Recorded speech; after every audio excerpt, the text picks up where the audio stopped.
Somehow it is not appearing. I don't know why. Anyway, it's all right. इसको आप बंद करके दोबारा पे start कर लें. मैं फिर शुरू कर दूँगी. ये स्टार्ट कर दी रिकॉर्डिंग आप चेक करें. It is recording already. It is going on, Dr. Naghmi. Please carry on. Bismillah ar-Rahman ar-Rahim. Ladies and gentlemen, on behalf of the PISTAR team, I would like to welcome you all to this 4th online training workshop, which is on TIDYVERSE data types. So the resource persons are myself, Dr. Sharqa Hashmi from Lahore College for Women University, and Ms. Zulaikha Mashkoor from Minhaj University, Lahore. The focal person is Dr. Syed Wasim Abbas, Assistant Director at the Bureau of Statistics, Punjab, and the rapporteur is Ms. Kanwal Aslam, who's graduated from Connect College and my own student, and a very, very good student. The plan of today's program is as follows. After these few words of welcome, I would like to acknowledge the participants who are here, and then I will present a brief version of the excellent resume of Dr. Shah Jahan Khan, who is the guest speaker, the invited speaker for today's workshop, and who will then be presenting his keynote address on data revolution and statistics, reshaping society and science.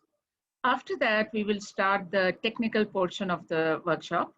Introduction to TIDYVERSE will be presented by Dr. Sharqa. And then I will be talking about logicals and strings. After that, Zulaikha will be talking about factors and many things concerning factors. After which we will have a short break, about 8 minutes maybe. And then after that, Dr. Sharqa will be talking about dates and times, you know, that type of data, hour, minutes, seconds, and years, months, and days. After that, she will explain to the people who are joining for the first time how to import your own data into our studio and how to do all these things on your own data. And then we have Dr. Najla from Saudi Arabia, who will share her screen and present her work pertaining to one particular data set.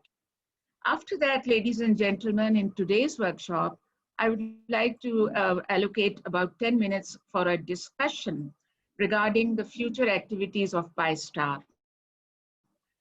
Training workshops, consultancy sessions, and research projects.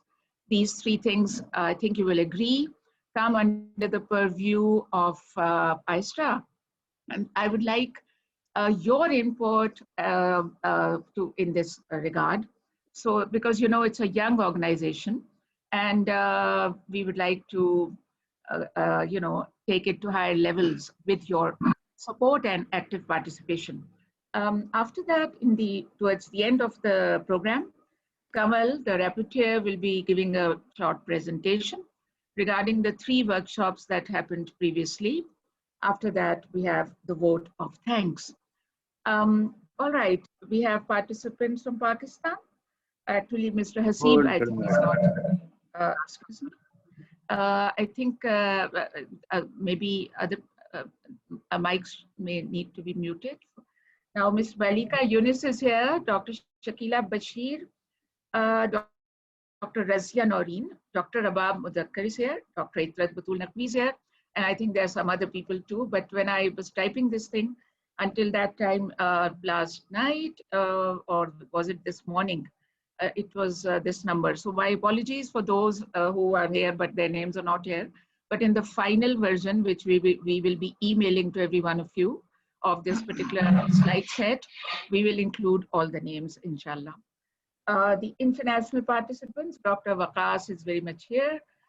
We regard him as an international participant. Dr. Najla, very much here. Mr. Thomas, who is our, you know, he's attending every workshop, but I don't know whether now he has already yet been able to join or not.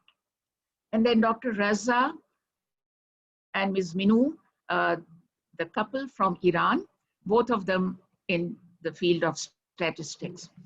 They have all registered for this workshop, and maybe they might be joining in a short while. if they have not yet been able to. And then after that, ladies and gentlemen, it is my proud privilege to present a brief introduction of Dr. Shah Jahan Khan, the past president of the Islamic Country Society of Statistical Sciences, and a very, very dynamic president of the society. Professor Shah Jahan Khan obtained his PhD in 1992 and also his MSc degrees from the University of Western Ontario in Canada. He joined the University of Southern Queensland, Australia in 1993. He is the founding professor of statistics at this moment at USQ. He has also taught at the University of Western Ontario and all these other universities that you can see. He has, at USQ, served as the statistics discipline chair. He's a member on the academic senate board and the chair of the multicultural staff network. Because basically he's from Dhaka, I think. So very much apt to be the chair of the multicultural staff network. Also, he's been leading the statistical consulting unit, the graduate diploma program he developed, and also introduced the master's program. Professor Khan is the founding chief editor of the Journal of Applied Probability and Statistics since 2005. It's 15 years now. And as the president of ISOS from 2005 to 2011, he organized international conferences, ISOS conferences in Malaysia, Egypt, Qatar, Indonesia, Pakistan, and Bangladesh. His research interests include systematic review and meta-analysis, inference with non-sample prior information, multivariate analysis, and linear models. He has published, ladies and gentlemen, over 170 research papers. And he has presented... Restart excuse me? Restart करें. कहाँ से restart करें? Dr. Naghmi, we can't see your slides.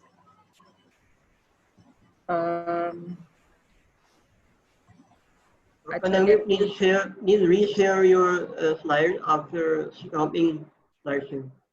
Okay, now can you see it? Yes, you are now in. Actually, maybe because I did the slideshow, sometimes this kind of problem occurs.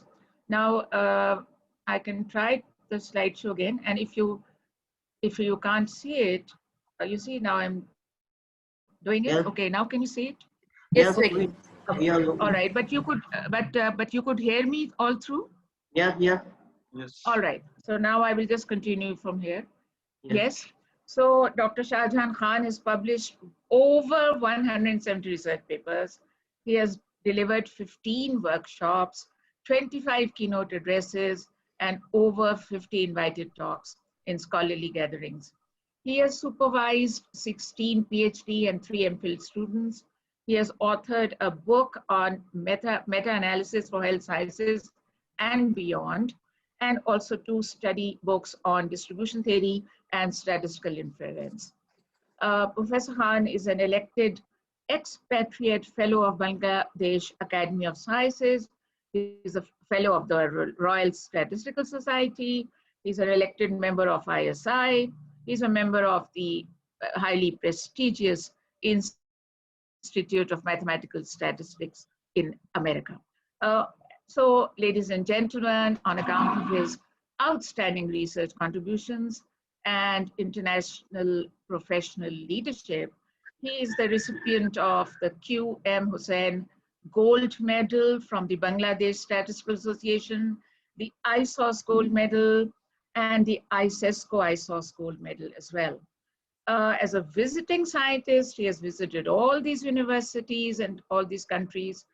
And he has also served, as I said, as this is the Islamic Society of Toowoomba, where he lives. He is the founding president of the Islamic Society of Toowoomba. He's on, hello? He's the Vice President of the Islamic Council of Queensland. He's the Director of the Muslim Community Cooperative, and he's the Chairman of the Toowoomba Islamic Charitable Trust. So he has a lot of contribution in the area of, the propagation of Islam. And he's also, they are building a mosque. They built a mosque, and they're doing great work. Dr. Khan has received a number of community service awards: USQ Vice Chancellor's Award for Excellence of Community Service, Queensland Cultural Diversity Ambassador Award, Queensland Police Service Award, and USQ Award of Excellence for Diversity and Inclusion. Dr. Khan has led many fundraising appeals for local, national, and international charity and humanitarian causes. In addition to traveling extensively worldwide, he has lived and worked, not just, visited for a few days, lived and worked in 9 different countries in all these continents. Ladies and gentlemen, it is my proud privilege to present to you Dr. Shahjahan Khan. Okay, let me see if I can share my slides. Yes, sir. Thank you for a very generous introduction. I probably don't deserve all these things, but let's see if we, how we go. Okay. Can you guys see my slides? Yes, we can. Yes, we can. Let me see. Slideshow, start from the beginning. Bismillah ar-Rahman ar-Rahim. Nahmaduhu wa nusalli ala Rasulil Kareem. My dear colleagues, friends, Assalamu alaikum wa rahmatullahi wa barakatuh. This is a pleasure for me to be present here. And I hope this afternoon or evening is going to be very productive for all of you. I won't take too much time, but as I was told, I'm going to speak on this particular topic that I thought maybe give you some overview of what you guys are doing in this series of workshops on TIDYVERSE, very powerful packages that are used for data analysis. Actually, we're going through a time of data revolution. That's what I want to classify as what we're going through. Now, before I go any further, I should thank Dr. Saleha and her team for organizing this. And I am pleased that ISOS and PISTAR are doing these things. And these are absolutely essential for the academic and professional development of our colleagues. And it's being online, so it's all over the world. It's not just limited to one particular place. So we are using technology, and this pandemic has not brought everything back. Some of the things it has also contributed in a positive way to enhance the communication via internet and reaching out the people whom we otherwise would not be able to reach out. Okay, so it's a brief outlook of what I'm going to discuss in the next 30 minutes or so. And just have to maintain my time. Okay, so I'm in Australia, so which is down under. You can see the little red. There's not little actually. It's almost like as big as the United States of America. So we have data revolution, and you can see the data is coming from all sort of areas, starting from science to business and whatnot. So in this data-centric world, we must know about what is happening, because it is going to change. It has already changed, and it's going to change the way even the science works, and let alone the society works. So that's what I'm going to start with here.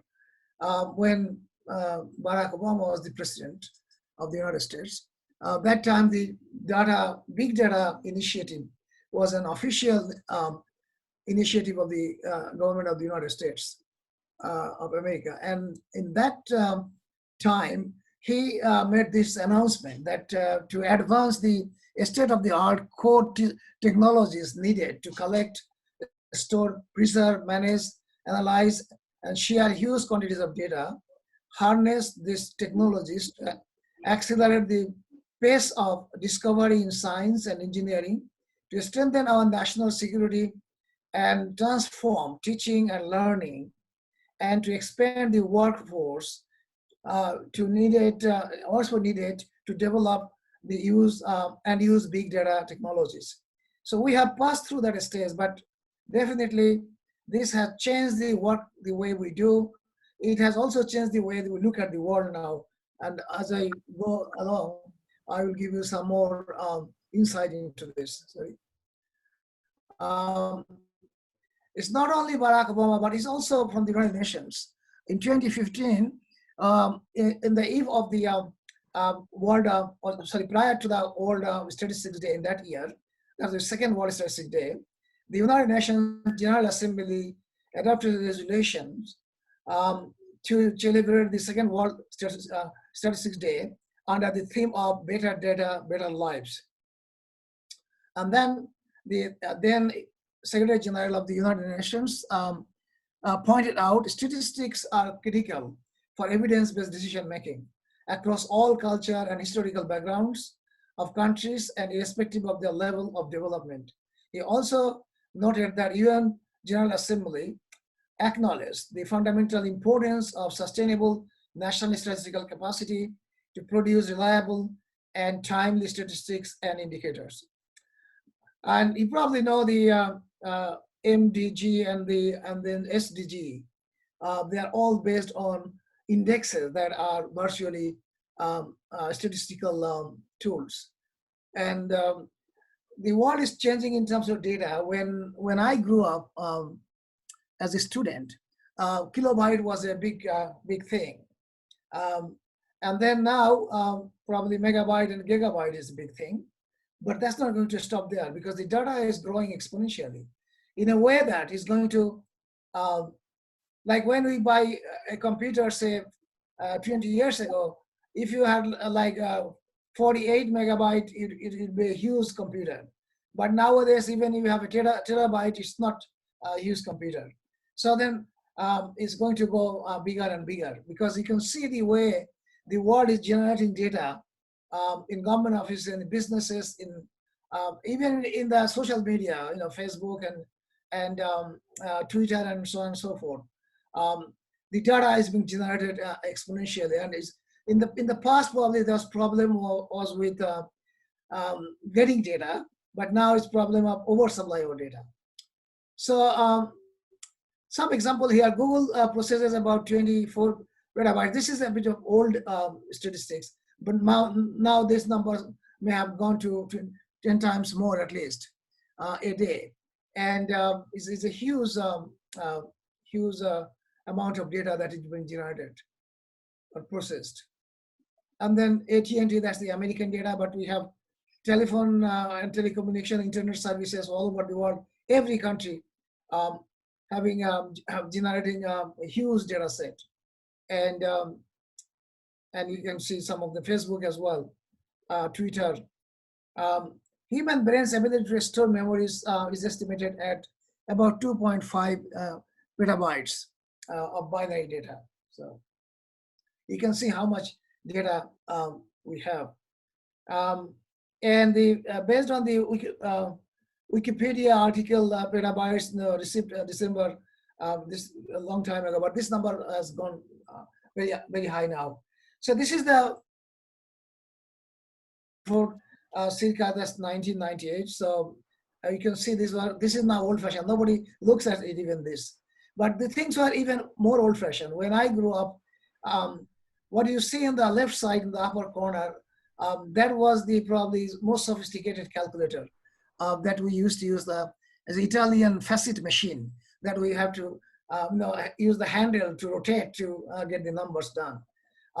And after that came the calculator. That was a revolution. And then come to the mainframe computer. After that came the PC, and now the tablet and everything else, supercomputer, you name it. So the things is growing so much so that now we have iFamily, and someone has an iPhone, someone has an iPad, and someone an iPod. but the father had to pay, so that he paid, I paid. Interesting. Okay, so everywhere we have now. Big data, well, the big data is owned by the big companies like Facebook, Twitter, LinkedIn, there are research sites, and there's Google Scholar, Google, and many other, as you can see there, YouTube, iTunes. These are big sources of big data. And you can imagine that how it's going to grow, what's been growing every day. And then there are commercial use of the big data as well. I'll mention that, I'll go through that a bit later more deeply. Okay, so what statistics is, and data science is doing now? Because of the huge supply of data, the situation has changed for the whole world as to how to deal with the data. It's not dealing with data for the sake of dealing it, but making use of it, benefiting from it. And that's what the people are trying to make sense of big data. Statistics and data science side by side are doing a job to extract the hidden jewels in the data and make useful for the benefit of mankind. And there are many methods, as you can see there.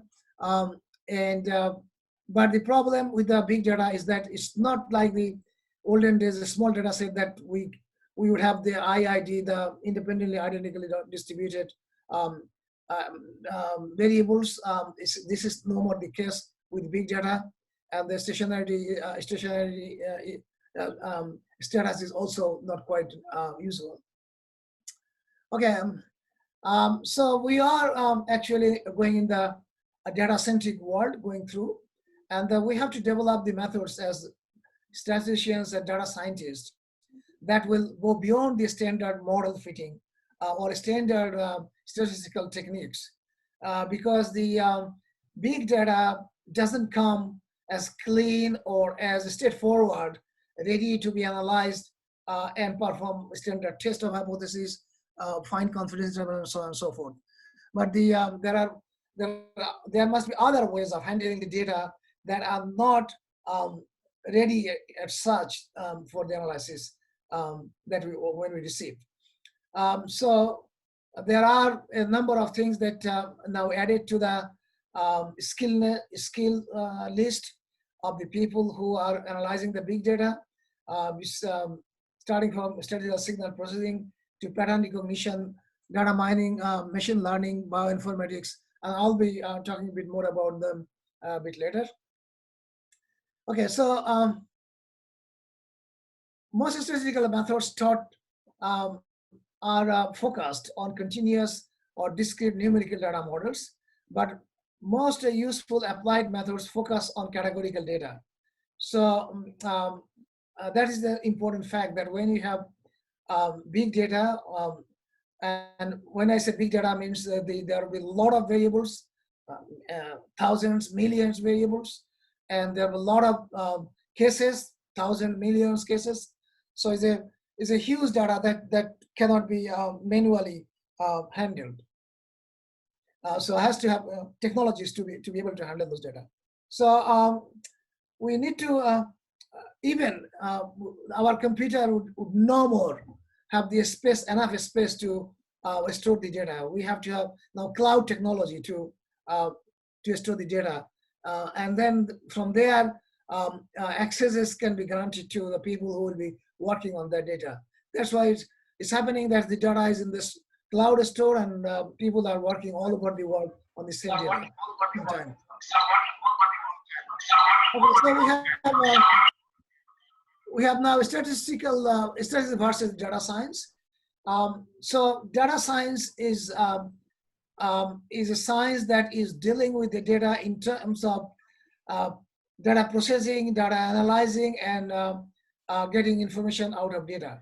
So traditionally, the statistics used to have a small to moderate sample size, and then big data sets has the huge sample size, terabytes and more. And the IID stationary conditions is no more satisfied in the data science, is non-homogeneous data, sometimes quite diverse data, and sometimes even uses different unit of measurement, and even may have data in different format So that's the difference between the traditional statistical data and data science. And the statistical data was in low dimension. We had multivariate, but not in terms of millions, maybe in terms of dozen. But now it has dimension is gone too high. As I said, is a million dimension is also a reality now. And before, statistics was mathematically tractable, and now it is only computationally computation intensive. And before, the statistical data was strong in assumptions, and now is numerically tractable, and no, not really strong assumption, very weak assumptions.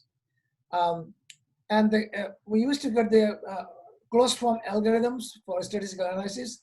Now it's becoming impressive questions and iterative logarithms, and maybe using algorithms. So as we move forward, the optimality has now changed to robustness in the data science era. The question is, as statisticians, we have a big role to play in the data science as well. It is not that because the big data does not comply with the standard or traditional assumptions or requirements of statistical data analysis, we just stick to ourselves to what we have been doing.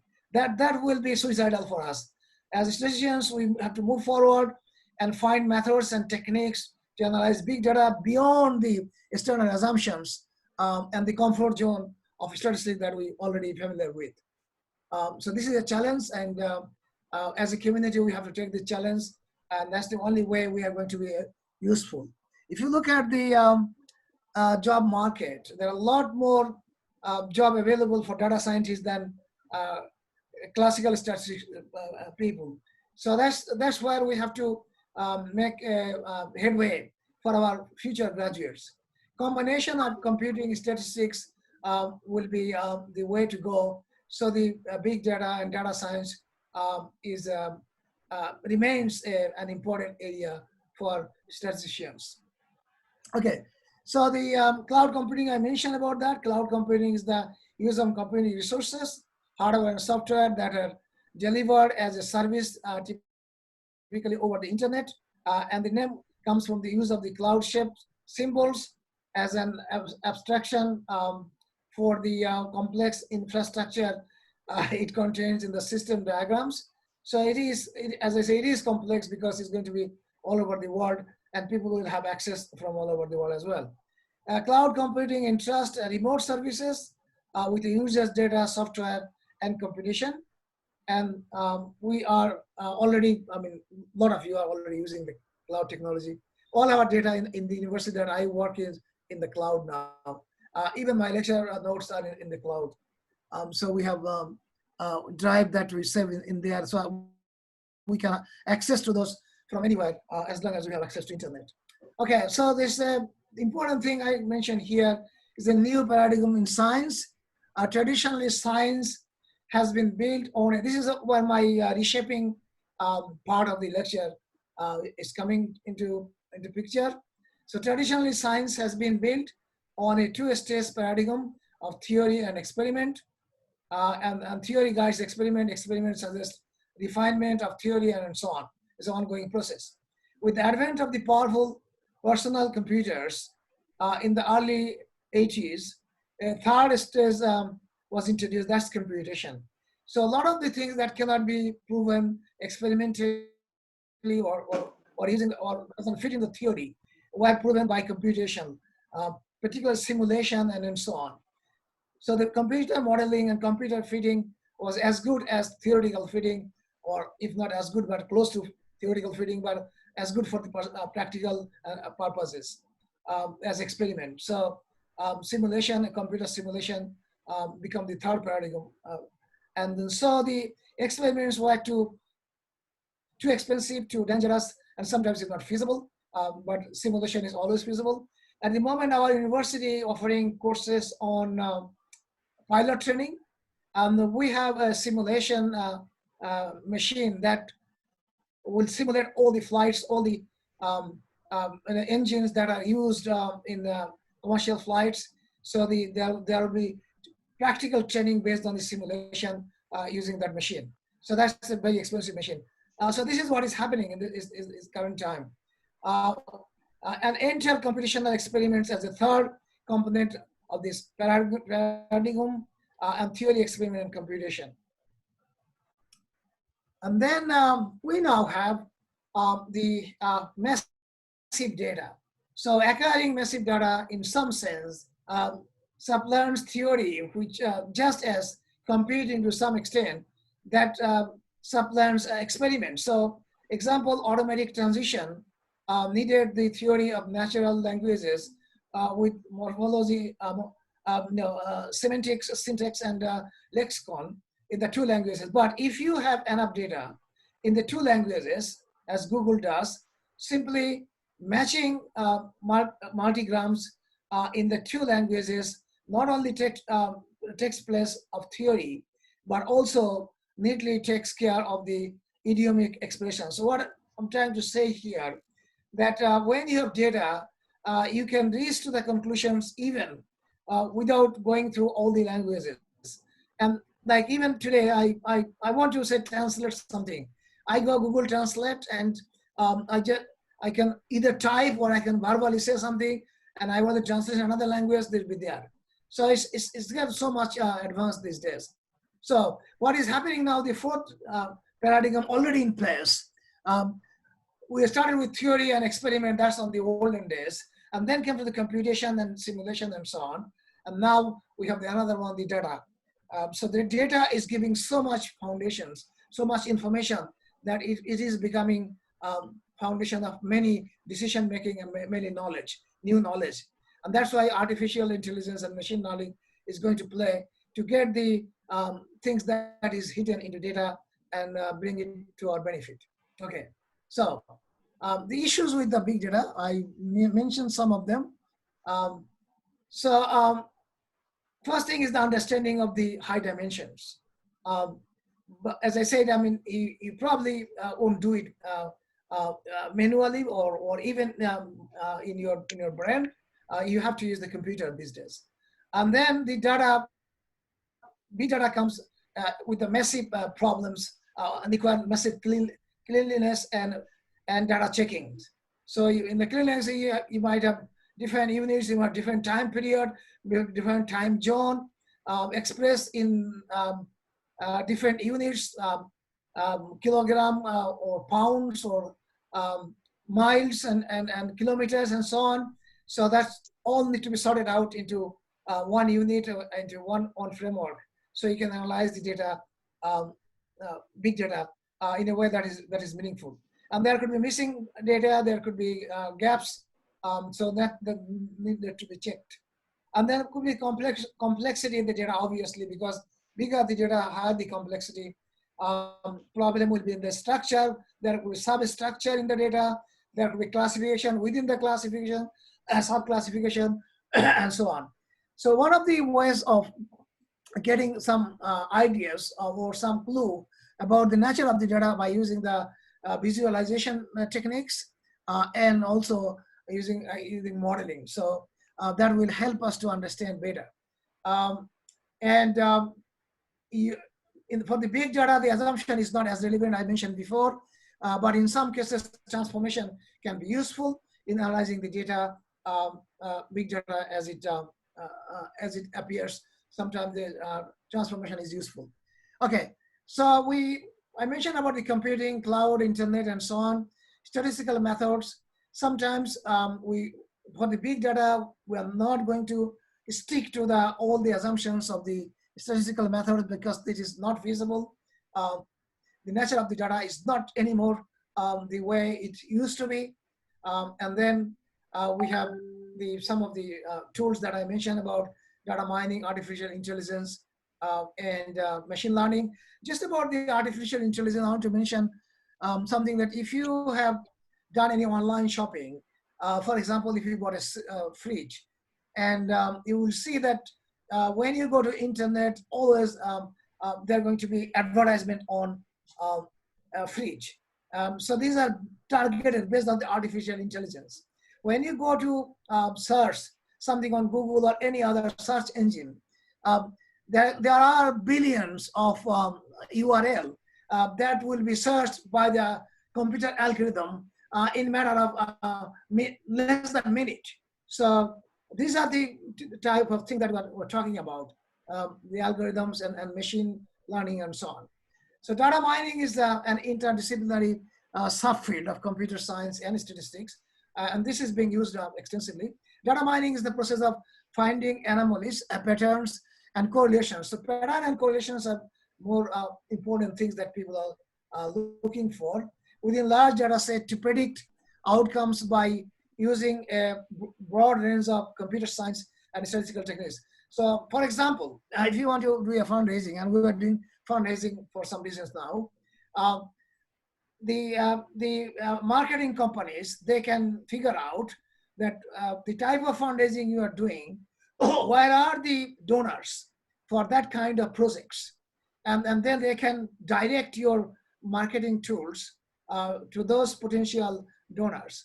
So this is going to be the way of the day that's coming forward. It's already here, but it's going to be more and more prevalent and common day use.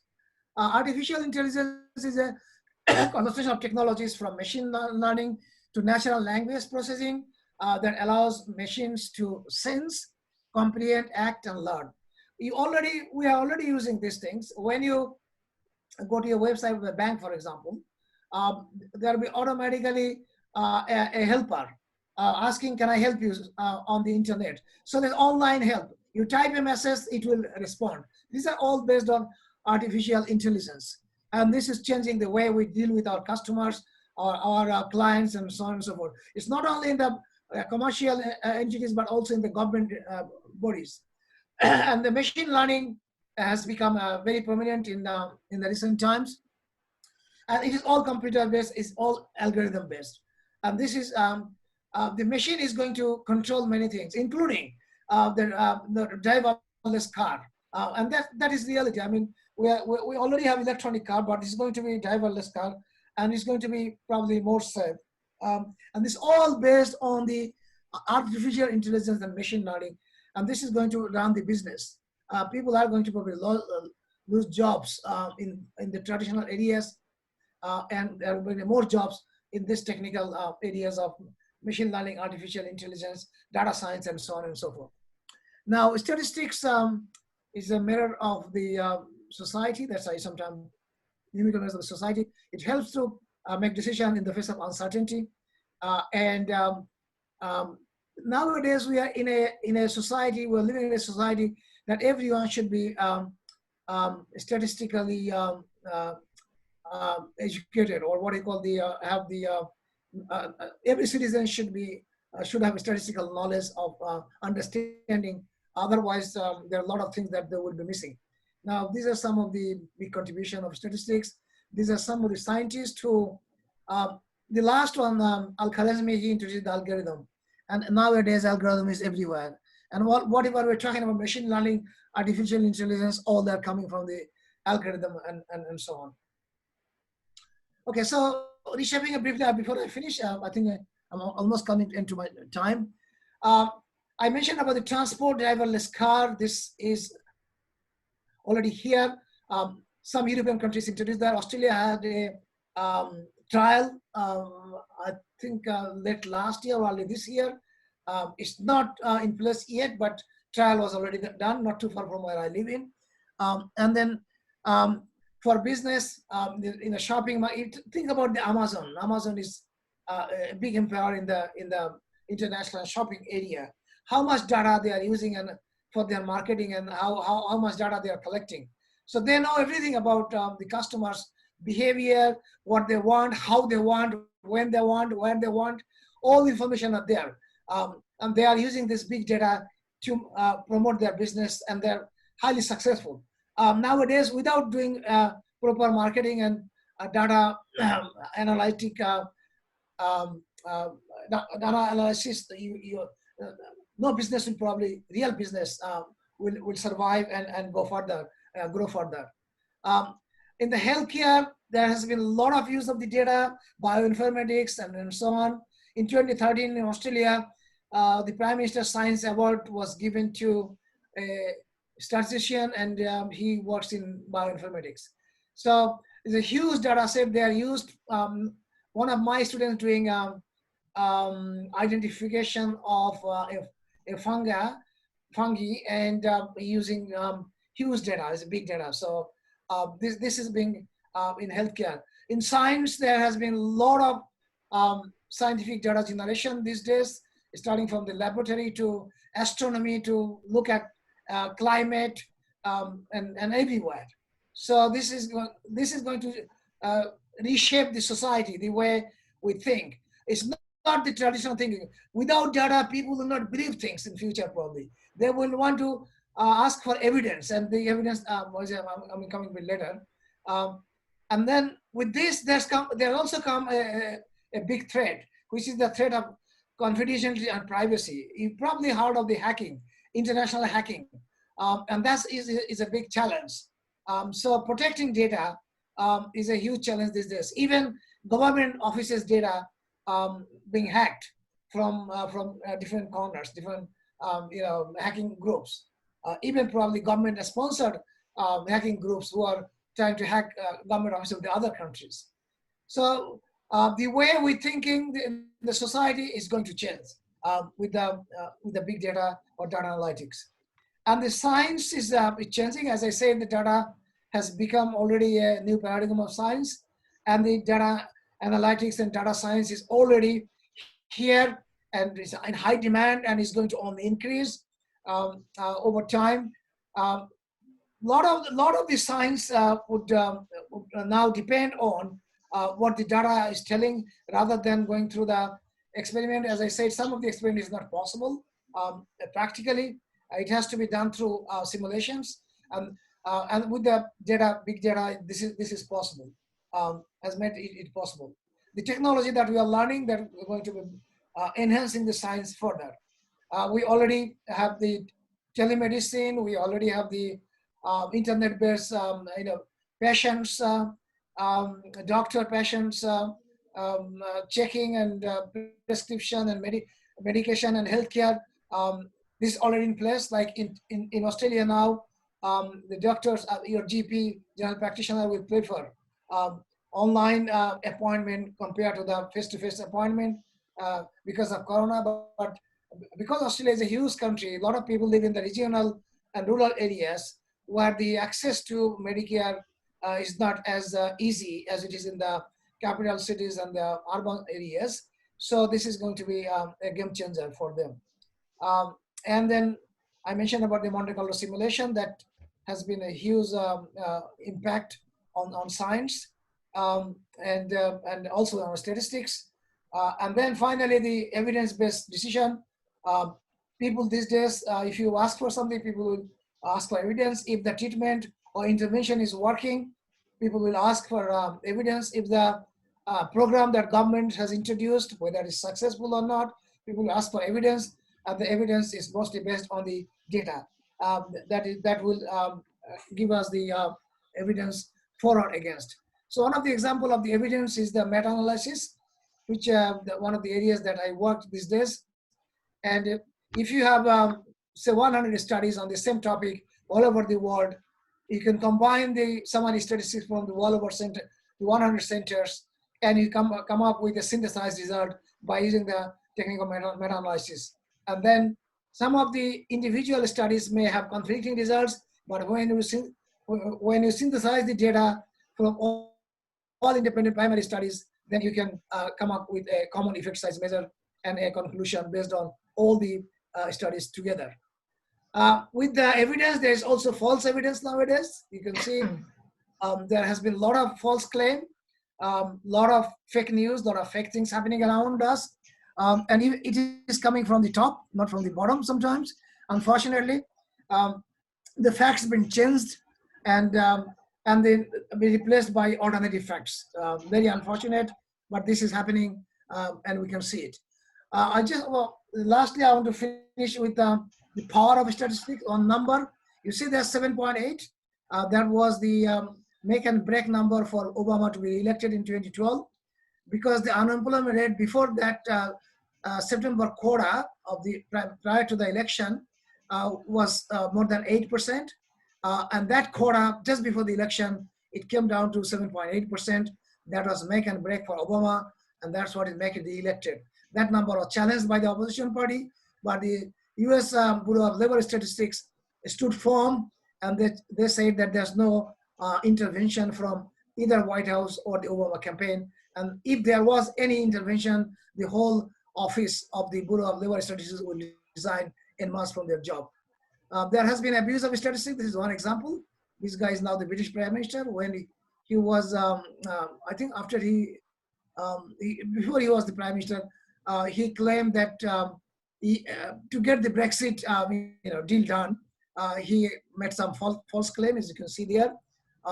But this is abuse of statistics. Even further abuse is this. This man before the election said that 81% of the white Americans are killed by the blacks. The actual figure is 15%. But when he was challenged, he said, am I going to check every statistics? So this is the world we are living in. So we need data, we need facts, we need evidence. Otherwise, we are going to be in big trouble. So sometimes, I finished my time. I'm happy to stop here if you want. Dr. Shahjahan, thank you so much. Maybe 2-3 minutes more. Okay, no problem. So some people are still coming up with this false blame on statistics, that there are 3 kinds of lies, dumb lies, and statistics. This is the worst lie in the world.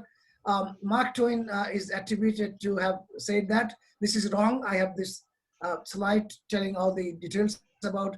This is actually a politician who always blame statistics, because the statistics makes things transparent. It is expose the government and the policymakers, because the figures never lie unless a liar makes a figure, So that's the problem, that the politician, to hide their weaknesses or misdoing, they blame statistics. But if it's not the fault of statistics, like a sharp knife. If a doctor uses it for operation, it can cure people. But if a robber uses it for robbery, it can kill people. So statistics is so powerful that powerful people always try to abuse it. So we have to be careful. Statistics must be objective, must be free from interference, must be unbiased, and must be done by the people who will only deal with the facts. And it is so powerful that even that you can find their corruption index to expose the community and society. No wonder the politicians sometimes don't like statistics, because they are exposed if their country is at the high rate of corruptions, as you can see there. I'm in Australia, which is not as bad. The blue parts are good, and the dark black and red parts are the worst in terms of the corruption index. And I want to thank you very much for your patience. And I wish you the successful event, not this one and beyond. And I want to thank you all participants, and we hope that we all can work together with ISOS. ISOS is a very well-established, prestigious organization, both inside Pakistan and internationally. ISOS is a household name in the Islamic countries, and we want to take it further. And thank you very much. All the best. Bye for now. Assalamu alaikum wa rahmatullahi wa barakatuh. Alaikum salam wa rahmatullah. Thank you very much, Dr. Shahjahan. This was just excellent. How you could put so much into, just a half an hour, 40 minutes. That is your expertise, mashallah. I would like to say that we would have loved to have 10, 20 questions, but because of shortage of time, maybe just 1 or 2. If somebody would like to ask, please let me know. Yes, anybody would like to ask any question? And Dr. Shahjahan, you can maybe. Dr. Kulsoom has raised her hand. So. All right, Dr. Kulsoom, please go ahead. Assalamu alaikum, Dr. Shahjahan. Thank you so much for the wonderful presentation. I'm sure that is eye-opening for the future statisticians. My question to you is, sir, that as a starter, because you see data science is the buzzword, all around the world. But in this part of the world, if I'm talking about the Pakistani statisticians and the future statisticians, what kind of skills would be required in future to get into it? Because you see, otherwise it is usually being said that it would be that statistics would be eaten by computer science. Because you see, once we hear these kind of words, that doesn't have a good impact on the statisticians, because statistics is close to our hearts. So my question is that being statistician, what kind of skills would be required as a starter? Yeah, okay, look, statistics started, as I said, with pencil, and then the calculator that you had to, like the sewing machine, you have to rotate the handle. But this is not there. We are not there anymore. We don't even now look at the Pearson table, the statistical table. So we can instantly find the p-value, and we can instantly find the critical value from the internet, from using statistical software. So we have to go beyond our comfort zone and take the challenge. If we want to remain relevant and we want to expand ourselves and make it useful to the society, we have to expand our area, and data science is most relevant to us. We already know about the data more than anybody else, but only thing we need to know is to how to analyze the big data using the machine learning and artificial intelligence. If we can give our graduates computing skill with the statistical skill, that's the best combination. Otherwise, if we just do what is t-test and f-test and ANOVA and regression model, you are going to cut down the opportunities and future of your students. So you have to take the challenge, bite the bullet, and then go beyond the comfort zone. And that's the way we should benefit. Our country and nation will benefit. The humanity will benefit. Thank you so much, Doctor. Thank you for Thank the you very feedback. much. Dr. Shah Jahan. Yes, Dr. Hanif. Dr. Shah Jahan. Yes. Dr. Please. Shah Jahan. Assalamu alaikum wa rahmatullah. Walaikum assalam wa barakatuh. Dr. Hanif, nice to see you. I have one simple question. Yes. If we start a data science course for undergraduate, what percentage should be the part of statistics, and what percentage should be the part of statistics and other things? Well, see, the way we used to teach statistics, that should change now. So when we learn statistics, we had to draw the pie chart, bar chart, and also histogram by hand using pencils and papers, and that would take time. Nowadays, I can do it in few minutes time. Give me data, I can use a statistical package, and it's done. So we need to reevaluate that what are essentials in our statistics that will to build a foundation for our students, and then find time, space in our curriculum to have some computer science courses, as well as the machine learning and artificial intelligence. And that will give the graduates. So what I'm saying that you have to make a space for some courses and give the students the flexibility, what they want to do, some options to select from the courses. And I'm sure most of the students are going to go by the technology, and they are going to use the data science. Because if we don't, as statisticians, if we don't introduce data science, somebody else is going to do it, computer scientist or business and who else not. So it is going to happen because if there's demand, it will grow. So the question is whether we want to take the challenge and keep it as one of the things for ourselves, or want to give it away to somebody else. Thank you very much. Thank you very much, Dr. Shah Jahan and Dr. Hanif. I think with your question, which is the best question, we can end this portion of this program today, because we have a lot of things to discuss regarding the TIDYVERSE data types, which is the topic for today. But Dr. Shah Jahan, I again repeat that it was just excellent. And I would like to say that maybe one day we can have a session with you for longer period in which we can actually work together. There are people from different countries in this workshop, and we can work together to devise and to think and to design this curriculum for the undergraduate statistics program and also for the masters. And I mean, I'm trying to say that, of course, there is a master's in data science. This program is going already, but particularly with statistics, we would like to do it. In my own institution, Dr. Kulsum will also share with you that we are also wanting to start this thing. So maybe at another occasion, we can discuss this thing on this platform. Yeah, thank you very much. Okay, thank you very much. Thank you. It was a plus. Maybe if you would unshare your screen, thank you. Dr. Shahjahan, you would need to unshare the screen. Thank you. All good, thank you.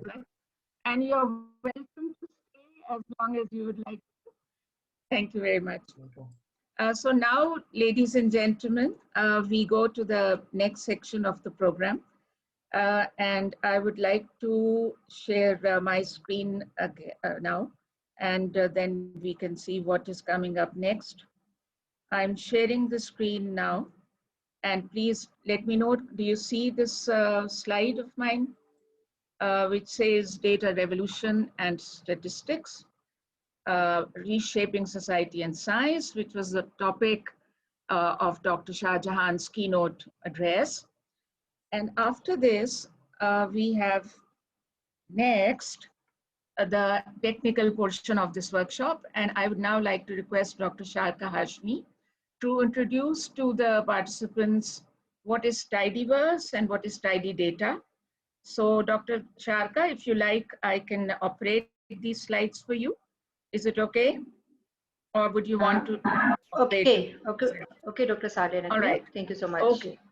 Okay. Bismillahirrahmanirrahim. In today's world, data science is a buzzword. Initially, we formed the hypothesis about the scenario, then design the experiment according to the hypothesis we formed, and then collect the data relevant to the experiment, and then explore the data and test. And after testing, we communicate results we formed. And then on the basis of those results, we can also form more hypotheses about the results. And the circle goes on.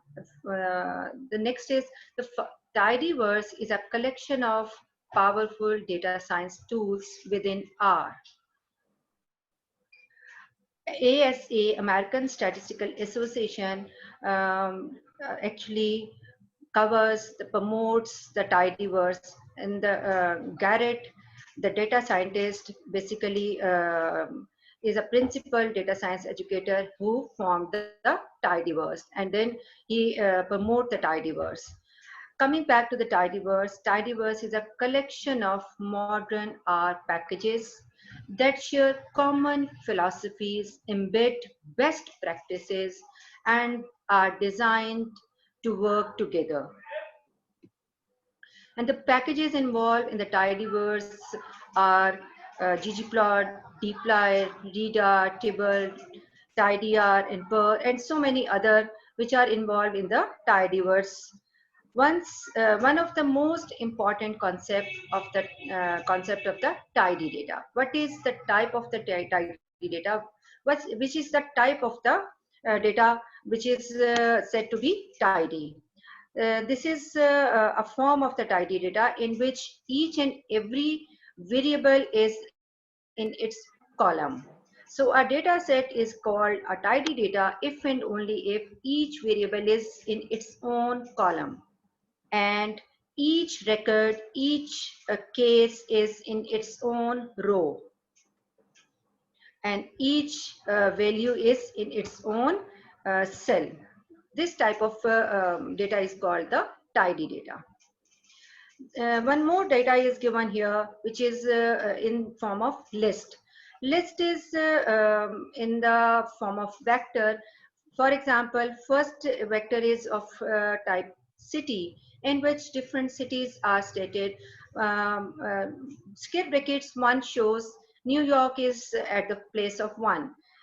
Obviously, next one would be second, London would be third, and next London would be fourth. Each and every record, each and every observation does not have its identity. And the next list is size. The position of first value is 1, and the next row, the position is 5th. So we have to relate city and size ourselves, that New York has size large, and the next New York from the city is from the size, the second position, small. So it's very difficult to relate both city and size, and as well as the amount. All observations are given in one vector, 23 relevant to the related to the New York, and last 121 definitely related to the Beijing, related to the size small. So all the observations are in different lists and very difficult to relate all these variables. So this type of data is called non-tidy data. Okay, thank you very Come to much. the next. Yes, Okay. I think that is the part. Okay, And over to you. Thank you, thank you. All right, now that the people who are here for the first time, they have an idea about tidy data. The next thing is that what we are going to do today in today's workshop. So today, as we have already announced, this is on data types. So there are different data types, and what we are going to do is to talk about these 4 packages: string R, forcats, lubridate, and HMS. Out of all those so many different packages of tidyverse, these are the 4 which deal with various types of data types. The common data types are logicals, strings, factors, dates, and times. So I will be talking about logicals and strings. Ms. Zulaikha Mashkoor will talk about factors, and Dr. Sharqa will talk about dates and times. So let's begin with the first one, logicals. Ladies and gentlemen, first of all, before I talk about logicals, I would like to introduce to you an interesting function in R and in tidyverse, and it's called typeof. TYPEOF, and then you have the parenthesis, and any such which has a parenthesis in front of it, this is called a function, as you already know. So the typeof function gives the type of the value that has been inserted inside the parenthesis. So in the case of numerical values, if you write typeof 100, the output will say double. If you write typeof 0.35, then also the output will say double. Now the question arises, what is double? So from this website I found it easy to communicate to you through this, what is written on this particular website. Integer versus double. The 2 most common numeric classes used in R are integer and double. Creating integer and double vectors in R, by default, when you create a numeric vector using the C function, it will produce a vector of double numeric values. To create a vector of integers using C, you must specify explicitly by placing an L directly after each number. By the way, ladies and gentlemen, if you want to probe more about exactly what is double, you would need to look it up. In the interest of time, I'm not going into too much depth of this thing now. But this thing that how you deal with it in R, on the next slide you can see. If I write typeof 100, the output will say double. But if I write typeof 100L, as I just showed you that if you want to say that it's an integer, then you should be writing L in front of that number. So if you do that, then it will say that it is an integer. Let's go to the next thing. Ladies and gentlemen, these are not the only types of values, the numeric ones. We can have character values, we can have logical values also. Focusing on these last 2, ladies and gentlemen, if I write typeof TRUE, true, it will say it's a logical value. Similarly for false. So you see true, false, yes, no, 0, 1, maybe it is correct to say that these kinds of things are called logicals. How do you deal with logicals? R allows manipulation of logical quantities just as it does for numeric and character vectors. So the elements of a logical vector can have the values true, false, and there's one more, and that is NA. And please note, it is not applicable. This NA stands for not available. So these three defines these three as logicals. And let's look at this one. This is interesting. You see, logical vectors are generated by conditions.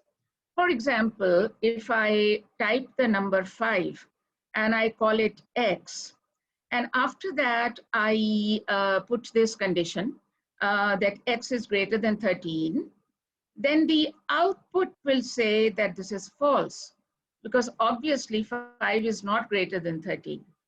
So you would be typing out some kind of a condition after which it will be telling you whether what you have written is true or false. The result is always a logical output of the same length as X, with values false corresponding to the elements of X where the condition is not met, and true where the condition is met. Look at this example. You create a vector of numbers 5, 14, 10, and 22. You call this vector X, and then you impose the condition X greater than 13. And the output is, as you can see, for the first number 5, it is false. For 14, of course, it is true that it is greater than 13. 10 is not greater than 13, so you get false. And for 22, again, you get true. So this is one of the basic things that you realize when you talk about logical quantities. Now let's consider a data set called flights, which has been used by Garrett Grollement, the person from the R Studio, and by Hadley Wickham and all those people who created TIDYVERSE. So the data set has many, many columns, but there's just one column that I'm putting in front of you.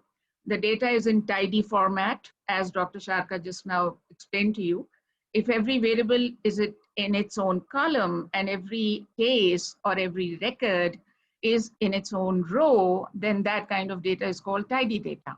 So here in this data set, which has many, many columns, one column was arrival delay. So the first flight, whichever flight it was, the plane landed 11 minutes later than the scheduled time. For the second aeroplane, whichever it was 20 minutes late. The fourth one arrived 18 minutes early. The fifth one arrived 25 minutes early, and so on. So suppose that we want to create a new variable entitled delayed, so that we can see at a glance which of the flights were actually delayed. So this can be achieved through the following code. As the people who have attended the first 3 workshops, they would understand it quicker.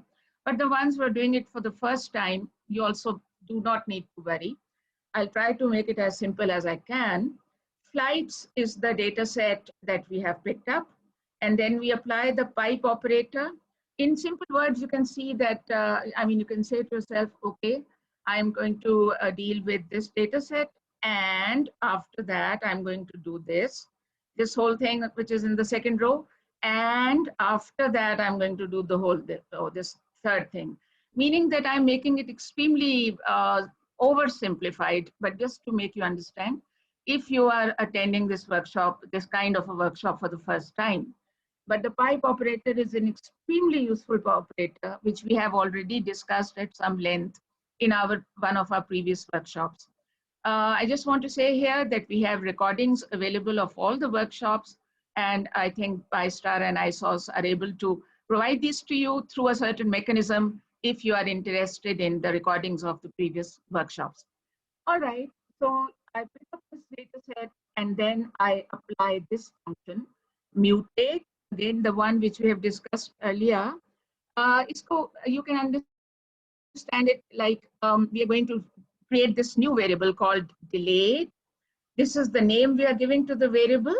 And then we are applying that condition, as I just explained a short while ago, that if the condition will be fulfilled, then it will say true. And if the condition is not fulfilled, then it will say false. This is the, you can say, kind of the command that I'm giving. And then after that, I want to select out of that huge data set, I want to select only these two columns. You see, by applying this mutate command, this new variable delayed will be produced. It will be created. There will be this one additional variable in your data set. But you see, there are already so many variables, so many columns. So I now at the end only want to select these two so that only these two are visible to me. So then when I do it, what do I get? This is what we get. This is exactly the code that you apply, and you run it and you get this. 11 minutes late, true. 18 minutes late, false. It was early, it was not late. So there you are. So this column of delayed, this LGL does not stand for legal, it stands for logical. And DBL stands for double. All right, this is again the same thing. Now, let's suppose that we want to compute the proportion of flights that were late. Ladies and gentlemen, then we will need to do some math with logicals. And it's a very useful skill in order, to be able to do math with logicals. But before we answer this question, the proportion of flights that were late, let's attempt a few quizzes. First of all, what does this return? TRUE plus 0. What should be the answer? In the interest of time, I'm not asking you to answer me, but I'm going to provide the answer right now. It's not an error, it's not an error, and the answer is 1. So what do you understand? Obviously, you understand that 2 is equivalent to 1. And then, so this is it. So the math with logical, this is the first thing to remember. And then another question, what will this return? Please note, the function is SUM. You are going to sum certain things. So the vector is of this logical values, and you are going to sum them. So what is the answer? What is the answer? The number of truths. Why? Because you are adding 0 plus 0 plus 1 plus 0. So obviously that answer is 1. And in this whole thing, how many? Then quiz number 3. Yeah, quiz number 3. What about this one, ladies and gentlemen? You take the data set flights, and then you put the $, and then you, excuse me, apply this condition, arrival delay greater than 0. And then again, it will be true or false, true or false, true or false. And then you will sum it. So you will get, again, those ones added will give you the number of flights that were actually delayed. The number of flights that were actually delayed. But if you did not do the sum, rather you did the mean, then what would you get? Of course, mean means that you add all the values and divide by the number. And now, what will that mean here? Obviously, that particular mean is the proportion of delayed flights, because in the numerator you have the number of delayed flights, and in the denominator you have the total number of flights. This is an interesting observation. If you sum logicals and if you take the mean of logicals, you get these things, as you can see. Now, if you consider this particular code, flights is the data set, and then you apply the pipe operator and you apply that same command which I applied previously. And then after that, the next command you want to apply is this one, that I want to filter the data. I want to extract only those rows where this thing is happening, which is in brown color instead of black. Let me say it again. Previously, I was selecting those two columns. Now I am filtering those particular rows or those particular cases or those particular flights for which this brown thing is happening. Now, what is that brown thing? I think we need to do that first before we do this other thing. So the summarized thing is coming afterward. However, let me say that also, after doing this, whatever it is, which I'll explain in a minute, after that we will be summarizing it, and we take the sum of all those delayed flights and the proportion of all those delayed flights. So therefore, let's have a look at what is exclamation mark is dot any. Without the exclamation mark, ladies and gentlemen, is dot NA is used to find the not available values in a vector.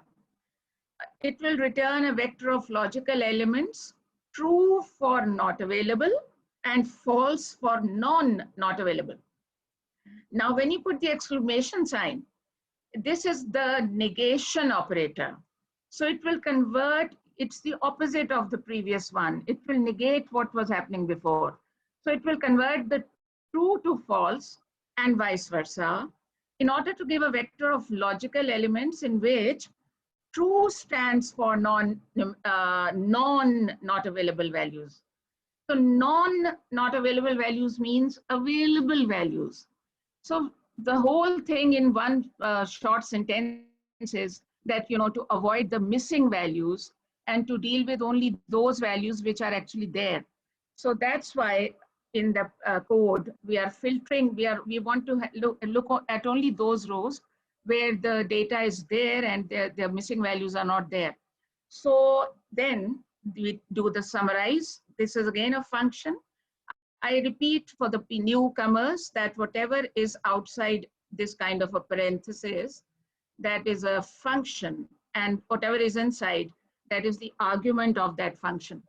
So after doing this, the output will be, as you can see here, when you did the sum, you got the number of such flights, and when you did the proportion, I mean the mean, the function is mean, you're getting that proportion. It is 0.4063. 40.63% of the flights were delayed in this particular data set, 41%. All right, ladies and gentlemen, I've dealt with logicals and I will now talk about strings. So what are strings? Anything surrounded by either double quote or single quote. You see in R, it is like this. You can put double quote or single quote. So when I write type of 1, because it has these quotes on both sides, the output will be character. It will say that it is not a logical variable, it's not a double, it's not an integer, it is a character variable. And if I write type of, oops, I'm stuck in a string, plus, but you see, you have inverted commas here in the beginning and inverted commas here in the end. So this again is a character value or whatever you want to call it. So when I do this and run it, the output says character. So character strings, string is the other word, character variable, character, that's another word for this kind of thing. Now let's concentrate on a package called baby names. In the TIDYVERSE, you know, you first do install the TIDYVERSE, and then you install this package. You type this command, install.packages, baby names, and then you also have to load the library, and you get this thing. In a short while, when Dr. Sharqa will be actually doing things on her art studio in the TIDYVERSE, then you will see how these things happen. But now that we have 3 workshops already, and because we have so much more to cover today, this one has a lot of things to cover. So therefore, I'm not going to open the art studio right now. But please just wait for those who are doing it for the first time. You will get to see things. So after installing this package, the names of females and male babies that were born in the United States from 1880 to 2017 it's a real data set of America, and it has, as you can see, 1.9 million rows. Is this million, Dr. Sharqa?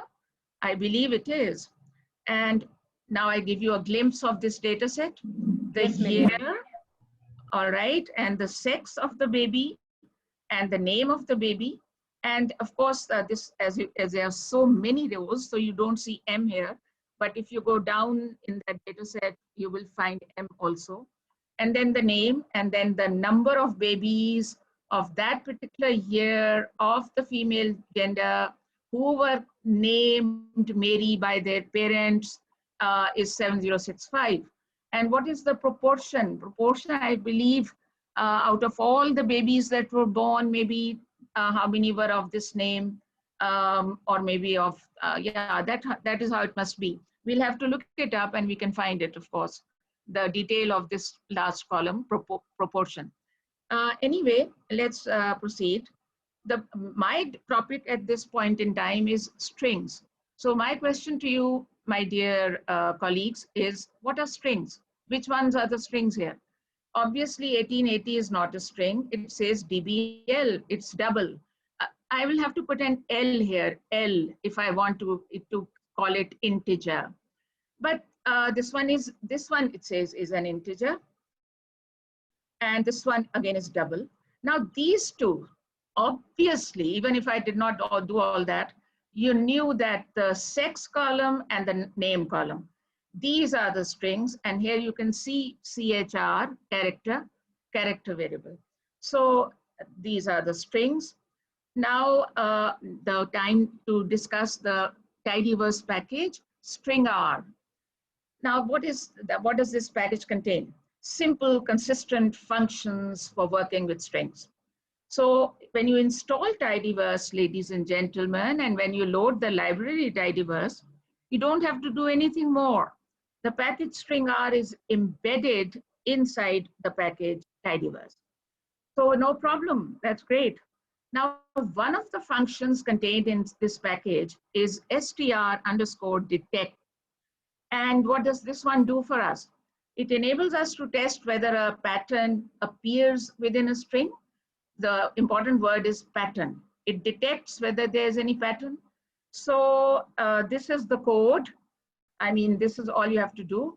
And then, meaning that after you type str_DDCT and open the parentheses, you will first write down that vector of strings in which you want to find the pattern.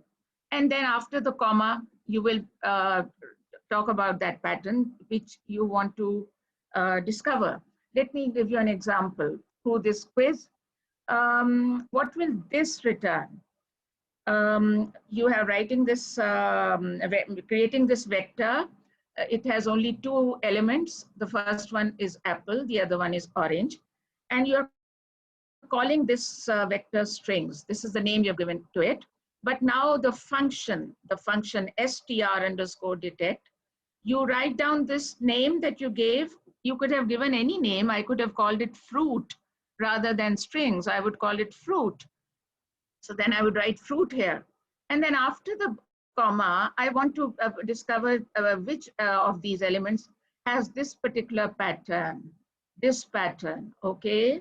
So now the answer, when I run this, the answer is true, false. Why? Because obviously in this first one, double P is there, so it is true. But in the second one, orange, there's no double P, so it is false. So this was the first one. Another function contained in this package string R is string, str_sub. And what does this do for you? It enables you to extract or to replace portions of a string. All right. So the code is that str_sub. First, you write your string that you want to manipulate. Then you write down after the comma the position of the first character that you want to extract from within each string. And after the second comma, you write down the position of the last character that you want to extract within your string. So let us do some examples through these quizzes. what will this return? str_sub, Garrett. Now what is Garrett? Garrett is this word is a string, right? It is a string. And I'm now writing 1, 2. What does it mean? It means that I want to pull out that substring which starts from the first position and ends at the second position. So therefore, when I run it, this is exactly what I will get, GA. Quiz number 2. What will this return? I want to extract from this string, that one which starts from the first position and ends also on the first position. So this is exactly what you will get. When you run it, you will get G. Look at this one. This is different. Ladies and gentlemen, please be careful. Previously, I was having 2 commas, all right? I was having 2 commas. Now I'm not having 2 commas. I have only 1 comma and I'm writing 2. What does this give me? It means that it gives me that substring which starts from the second position. Okay, it gives me that substring which starts from the second position. After that, I have this one. Now, what is this one? Again, there's only 1 comma. So please don't mix up things. Practice makes a man perfect and a woman too. So practice, practice, and practice. All right, so what does this one do for us? This gives you that substring, which is the last 3.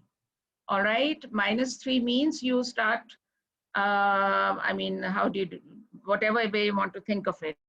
If it will be -4, it will be RETT. If it will be -2, it will be TT, I'm quite sure. Now we want to replace letters in a word. You see, I felt that Garrett is wrongly spelled. I thought it was, the spelling is Garrett. So I want to change Garrett to Garrett. How do I do that? This is all you have to do. str_sub. G is the name given to this particular string. All right. G is the name given to this string. So after the parentheses, I write down my string, put a comma. -3 means these last 3, right? And then I have to put this arrow and I have to write this. And then I type G again. And what do I get? I get Gareth, exactly what I wanted. Now consider the following. How can we build the proportion of boys and girls whose name ends in a vowel in that big data set called baby names? We are interested in this. How many have the name ending in a vowel? My name is Saleha. Dr. Sharqa's name is Sharqa. Ms. Zulaikha's name is Zulaikha. And all 3 of us have names ending in a vowel. So they want this to be done not only for the girls, but also for boys. So Iftikhar's Sahib's name ends in R. It is not a vowel, unfortunately. Dr. Wasim's name ends in M. That is also not a vowel. So we want to see what is the proportion. And so then this is the code. Honestly, we don't have time. I'm so sorry we don't. But just let me give you an overview. You pick up your data set, baby names, and then you do this first thing. Mutate is the function. Last equals substring. You see the vowel at the end. We want the end. So -1, the last one. And then after the comma, we give the name vowel to what? Last %(C). Now I do, although we don't have time, but I did do this for you. %(% tells you which items from the left-hand side are also in the right-hand side. For example, C1:5, %(% C3:8, output false, false, true, true, true. Now what is this? This is 1, 2, 3, 4, 5. This is 3, 4, 5, 6, 7, 8. So we'll have to sort this out. But anyway, you first do this part, and then you do group by year and sex, because you see, we want to see this for every year. And then we summarize. P vowel is the name, proportion of vowel ending names is given by this function, weighted dot mean. Vowel is this name you gave previously to this thing, and then the number of such, and then ggplot and this.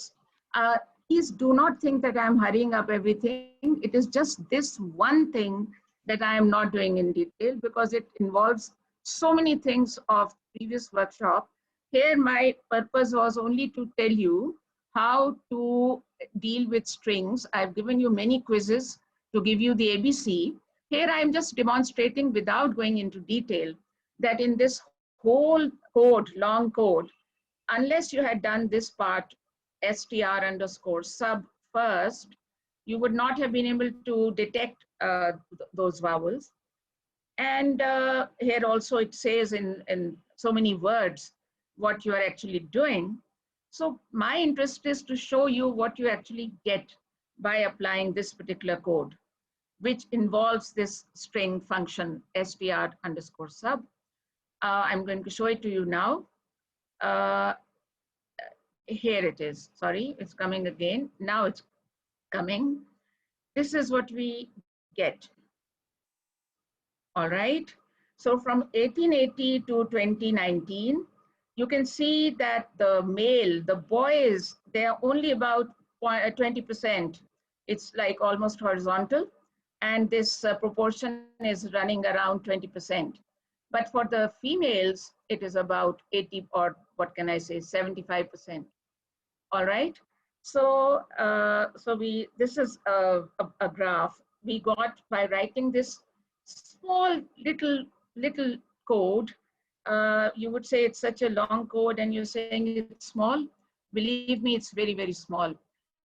It's just a matter of getting into it and doing it every day. And, you know, within a few days, you find that you have become a kind of, you know, well, it's too much to say an expert, but it becomes easy for you. And then this much of a code is actually very, very, not really, it's very quite small. And with such a small code, you are able to get such an effective representation of the fact that throughout these, well, 150 is maybe wrong, but whatever number of years, the proportion of girls whose names end in a vowel is much higher than the proportion of boys whose names end in a vowel. Proportion of girls around 80% and for boys 20%. And it is happening not only in my country, but in other countries of the world, in Western countries also, Sandra, Mary, so many names. And for boys, less often ending in a vowel. So coming back to string R, I've done with you, ladies and gentlemen, str sub and str detect. I did the second one written here first. And after that, the question is that all that is there in this function, in this package? Let's see. For that, we look at the cheat sheet. So let's see the cheat sheet. This is it. Ladies and gentlemen, if you look where my cursor is, str_detect, str_which, str_count, str_locate, str_sub, etc., and on and on and on. There's so much to be learned. And for a 3-hour or even in a 6-hour or 12-hour workshop, you cannot expect to learn everything. The purpose is to introduce to you the TIDYVERSE, which is one of the most popular and becoming increasingly popular in the world. All right, this was the end of my part. And now I hand over to my dear colleague Zulaikha to do the next one. After Zulaikha has completed her part, we will be having a little break. And after that, we will continue with the rest of it. So, Zulaikha, over to you. Thank you so much, Dr. Saleha. In this section of the workshop, we will learn how to deal with vectors. So let's learn what are the vectors. Factors are the R's representation of categorical data, which consists of number one, a set of values, and number two, a valid level, which are ordered. This means in the command below, you can see that there is a variable named as eyes, and for the to use the command factor, we have the first argument, which is the vector with values. X is equal to C, blue, green, green, and then the second argument is the levels. The levels we have blue, brown, and green. Levels are basically the numbers that we put 1, 2, 3, etc. So let's see how we can get the 1, 2, and 3. If we unclass the variable, if we unclass the i's, we can see that 1, 3, and 3. How we get this? We have put in the factor. The first argument is the vector of the values, and second argument is the levels. So we can see that blue on the first level, brown on the second level, and green on the third level. When we unclass the x, we see when we unclass the i's, we see that blue on the first, and then green on the third, and then again third. So the output is 1, 3, 3. Okay, let's learn more about it. Let's see what after installing the package TIDYVERSE and library TIDYVERSE, we have another library for cats which we can use to deal with the factors. So let's learn it with an example. We have a data in front of us, a sample of data from the general social survey, long-running survey US conducted in University of Chicago. To get the data, we have to load the library first, the library for cats, and then GSS_cat will be the name of data. As we are dealing with the factors, I think we should learn the data first. In the data columns, we can see that there are the first column is the TV hours, which is the numerical values. Second column is the factor, FCTR. We can see that in front of us. The marital status, never married, and etc. Then age, race is again the categorical variable. Party ID and the religion, RELIG, is the religion. So we can see, I'm sorry, someone has to mute. Okay, these are the categorical variables in front of us. So after reading the data, let's learn it with an example. Okay, I'm sorry, there is distortion, too much distortion. Dr. Wasim, could you please unmute, mute everyone? Yes, I am muting you. Please unmute. Okay, thank you. For example, we want to learn which religions in the previous data set, we want to know which religions watch the least TV. And another example, do married people watch more or less TV than the single people? So what will be the code? Here is the code. GSS_cat is the data set, and then the pipe sign. After that, we have the command filter is .na TV hours. Let's see why we use this command, because in the first column of the data set, we see that in the TV hours, we have NAs. NAs, as Dr. Saleha already discussed, the not available values. When we have not available values, we cannot get such a, if we want to remove those values, we will use the command filter is .na with the exclamation mark. That is to remove the cases that does not contain any numerical values of hours that have been spent on watching TV. Then we group by the religion. RELG is the variable religion. Then summarize the mean average TV hours Then to get the graphical representation, we will use a ggplot too, and the aesthetics parenthesis, we have the first argument TV hours and then the religion, and we get the to get the scatter plot, we will use geom_find. So what is the output? We can see that the other Eastern religions, there are other Eastern religions that can, these are the people that have the other Eastern religion. They see the war, they watch, they spend very less time on watching TV than the people on the extreme right side. These are the people that do that gave us gave the answer in don't know. So next, I don't know. Okay, okay. This is the previous graph that we have get. If this is a bit confusing, if we can have such a graph which is ordered in, that is, we have the other Eastern people who watch, who spend very less time than Hinduism. People who have religion Hinduism, they spend more time, and then Buddhism, and it's an ordered form. Which graph would you prefer? I'd prefer this one.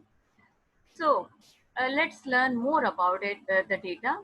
Why is the y-axis in this order? As we have, we see that when we put the variables in the aesthetics parenthesis, we get this graph. So we have to learn about it. Why is the y-axis in this order? Because it is built in this order.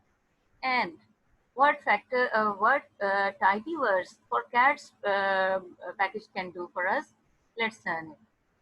Let's learn what are the levels in the before going towards any other site. We have to learn what are the levels. To get the levels in the religion variable from the GSS_cat data, we have to use the command levels, and in the parentheses we will use GSS_cat, the data set, and $sign, and to extract that variable religion we will use a $sign. In front of us we have 16 type of levels of the religion variable. Okay, these are the most useful skills. We can reorder the levels, we can recode the levels, we can collapse the levels. First of all, we will learn how we reorder the levels. So the command to reorder the level is to factor reorder. The command will be fct_reorder, and in the parentheses we have first argument the factor to reorder. That is, for example, we want to reorder the religion variable. We will put the religion variable in the first argument, and then the variable to reorder by then the function, if any, we want to use, and then we assign, that is, if we want to order in ascending order or in descending order. The built-in function is descending is equal to false, that is ascending order. Okay, so the code will be the previous graph that we have. To get such a graph, that one, the code will be like this. The remaining code is the same, only the code in the red color will be different. In the aesthetics of the ggplot2, after putting the TV hours, we have to put factor reorder, and in the parenthesis religion with respect to TV hours, and then we plot. So here's the output. We have the graph in ascending, we have the values in ascending order. That's what we want now. Okay, so next our goal is to make an appropriate graph of average TV hour consumption by the marital status. Only replace that variable religion with the marital status, and marital, MARITAL, with the RELIG, and then we can have the graph of TV hours with the marital status. We can see that there are people who who have not been answered about their marital status, they spend very less time on watching TV, and the people who are widowed, they spend more time on watching TV. Okay, there are similar reordering functions. We can use a geom bar instead of geom point.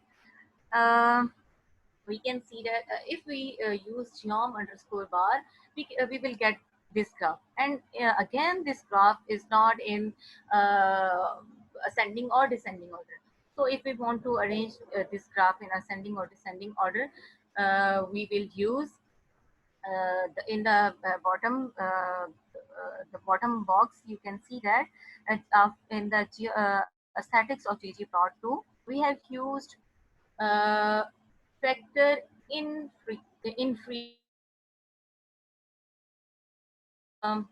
order of marital status. Then we will use a factor reverse if we want to get the graph in this order. So changing the level values. Next is how we can change the level values. For example, do you think that liberal or conservative watch more TV? Let's learn it. Compute the average TV hours by party ID.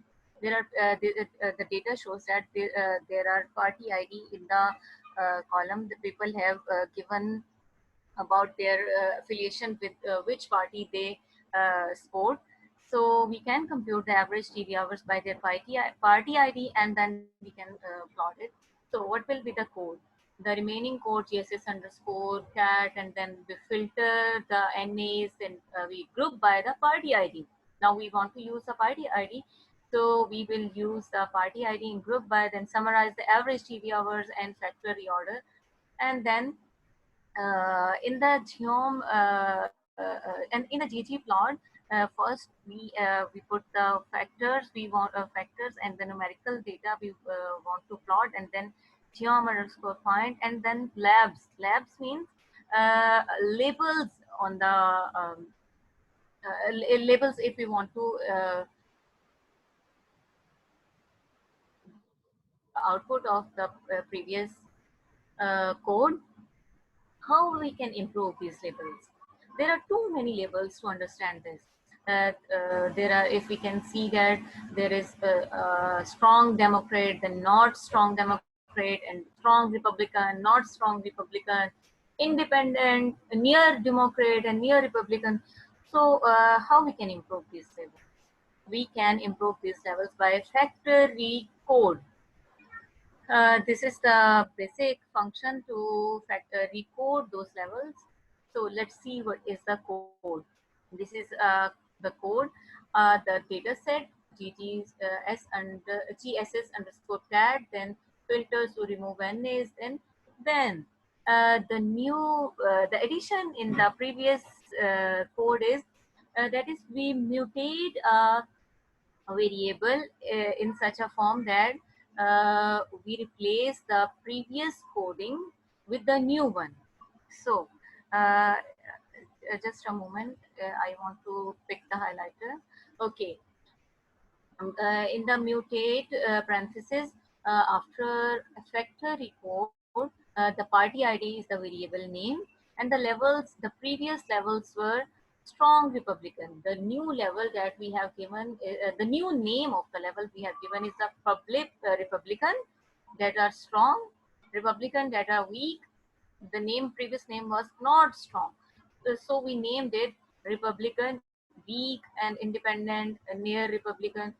This is so we can do so for we can rename them as per our convenience, and the remaining code is same. So let's see what will be the output. Just a moment, please.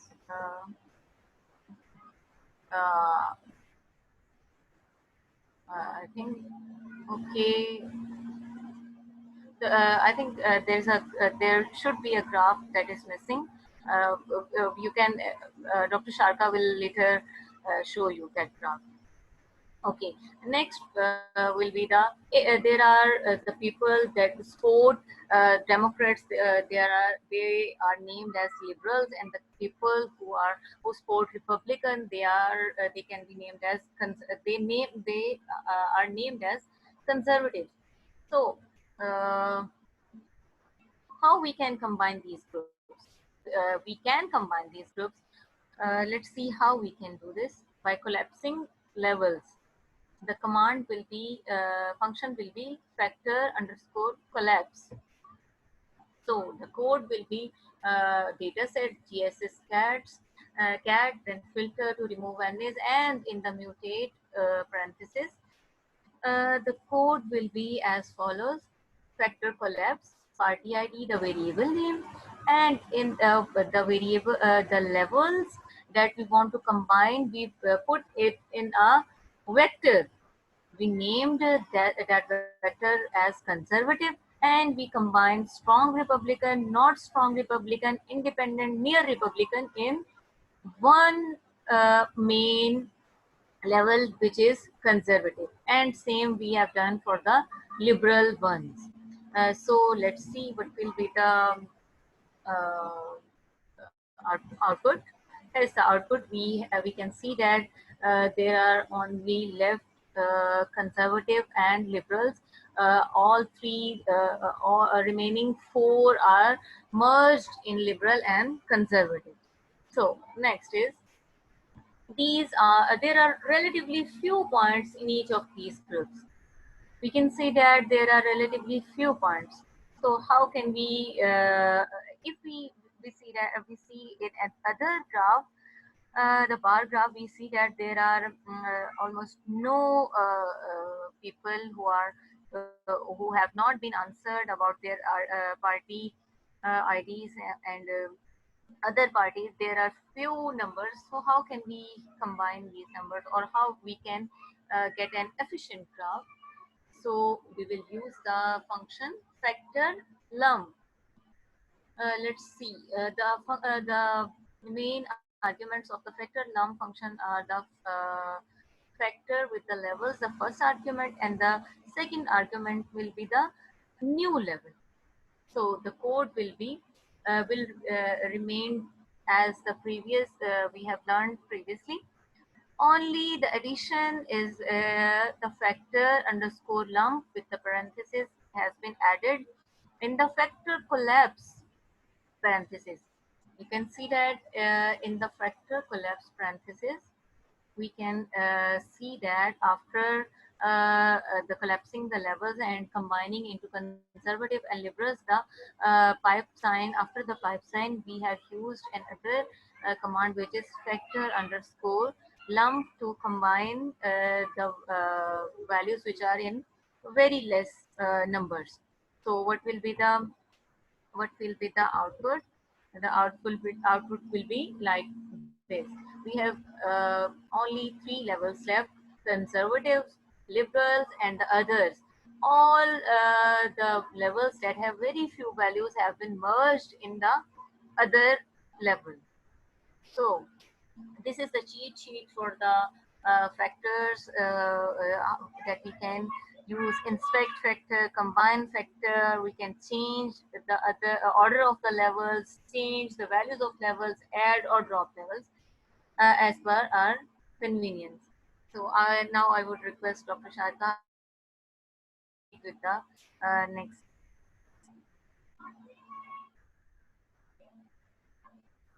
Thank you so much, Ms. Zulaikha. The next part is of date times, but we will be, prior to that, we will, I would like to share with you, ladies and gentlemen, the revised plan, because we, you must have noted that the time is not as we were anticipating. So I'm going to share my screen right now and share with you a slight modification in the remaining portion of the program. I'm going to share my screen right now. All right, I'm sharing it. Can you see my screen? Please let Yes, me know, Dr. Dr. Saleha, we Wasim. can see. All right, all right. So, ladies and gentlemen, we have had the keynote address, which was wonderful. We have had logicals and strings, and just now you had all these things that you can see where my cursor is moving regarding the factors and their levels. And after that, there was time for break. But now, unfortunately, the break has to be scrapped because there is no time for the break. And already these times are not the times that we had anticipated. That's why now on this side, I have not written the time. And I have requested Dr. Najla to share her screen right away and to present her work pertaining to one particular data set. Dr. Najla, would you please introduce yourself in a little more detail? Which university do you work in and what you do, a little bit. After Dr. Najla, we will have hours, minutes, and seconds, and years, months, and days, dates and times, a very, very important kind of data type to be done by Dr. Sharqa. After that, if we have time, she will explain to you how to import your data, your own data into our studio, so that you can do all these wonderful things on your own laptop. Now, the presentation by Ms. Kamal Aslam is now going to be next time because we don't have time for this. She was going to present to you a brief overview of the 3 workshops that has already occurred. I'm extremely grateful to my dear student for accommodating my request. And next time next time we will ensure that we have time. And you can then present an overview of the 4 workshops that will have happened by that time. After that, this thing about the discussion also, it really depends whether we have time or not. If we do, then we will certainly do it. But if we do not, then we will do it next time. This thing about hour, minute, second, year, month, date, this is also very, very useful and important. But prior to that, I now am going to request Dr. Najla Muhammad Karmala to please share her screen and to present her presentation. Hello, everyone. My name is Najla. I am assistant professor in mathematical sciences department in Princess Noura bint Abdurrahman University in Riyadh in Saudi Arabia. And actually, it's a pleasure to present my work. Now I will share my screen to all of you. Is the presentation shown for everyone? Yes. Yes. Yes, yes, yes. Yes, okay. My work is under the title K-Boxoplot for mixture data. Visualization tools play an essential role for analyzing, investigating, understanding, and communicating data. The development of novel graphical tools continues to be a topic of interest in the statistical literature.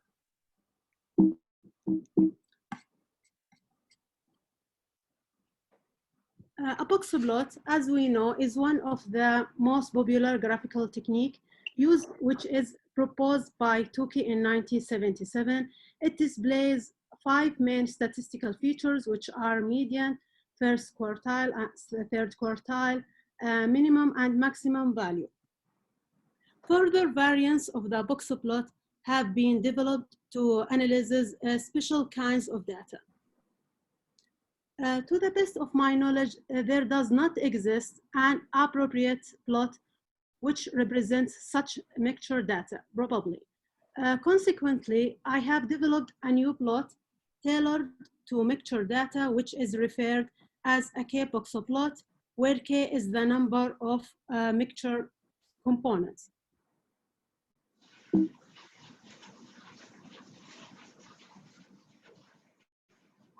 So this figure shows the construction of a K-boxoplot in the special case K equal 3. The main features of K-boxoplots are the weighted mean, first weighted quartile, third weighted quartile, which are found using the posterior probabilities as well, we'll see in later. Bottom and top of the boxes are drawn at the weighted first and third quartile in each box. Weighted medians are displayed as horizontal lines drawn inside the boxes. Additional information is provided through the widths of the boxes, which depend on the mixing proportions of the mixture. As for usual boxoplots, the points falling out of the boxes can be displayed in several ways through horizontal lines and can be used to identify outliers. The length of these lines corresponds to posterior probabilities of a group membership. So by using K-boxoplot for mixture data, the location, spread, and skewness for each component in a mixture will be displayed to the viewer. Assume we have data which follow mixture of K normal distribution, and we would like to plot K-boxoplot for this data. Basically, we need two things. The first thing, the posterior probabilities. The second thing is the weighted quartiles for each component K. Now I will describe the computational elements of a K-boxoplot, which are the posterior probabilities derived from a mixture model, as well as the weighted quartiles.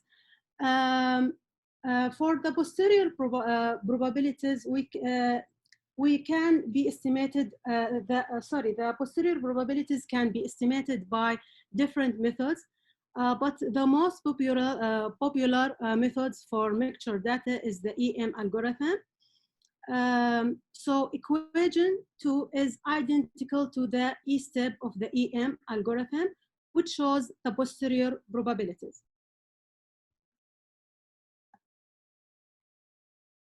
By maximizing the complete log likelihood in the M step, then the M step gives the estimates of the pi hat j, mu hat j, sigma square hat j of the jth component.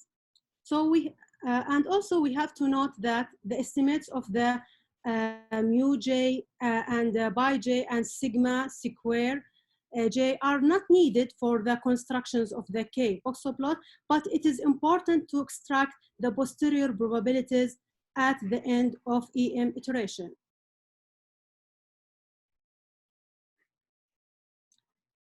The second ingredient of the K-boxoplot are the weighted quartiles.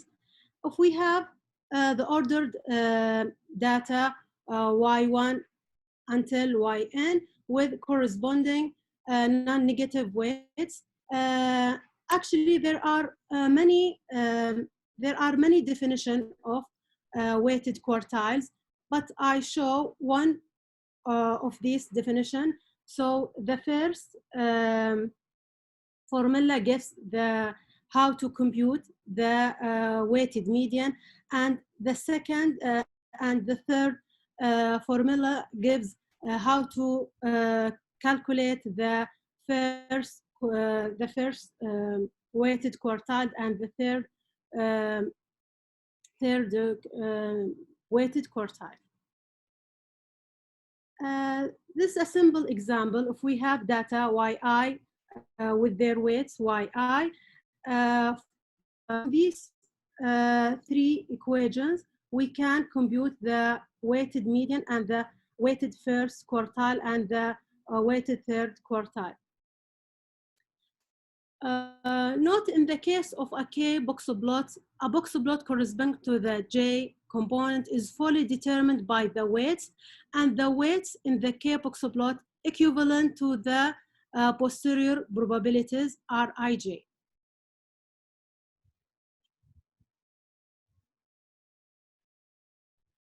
Now I will illustrate the usefulness of the K-boxoplot for mixture data, especially compared to the traditional boxoplot. The data discussed in this example come from the International Energy Agency. They give the annual energy use for 134 countries.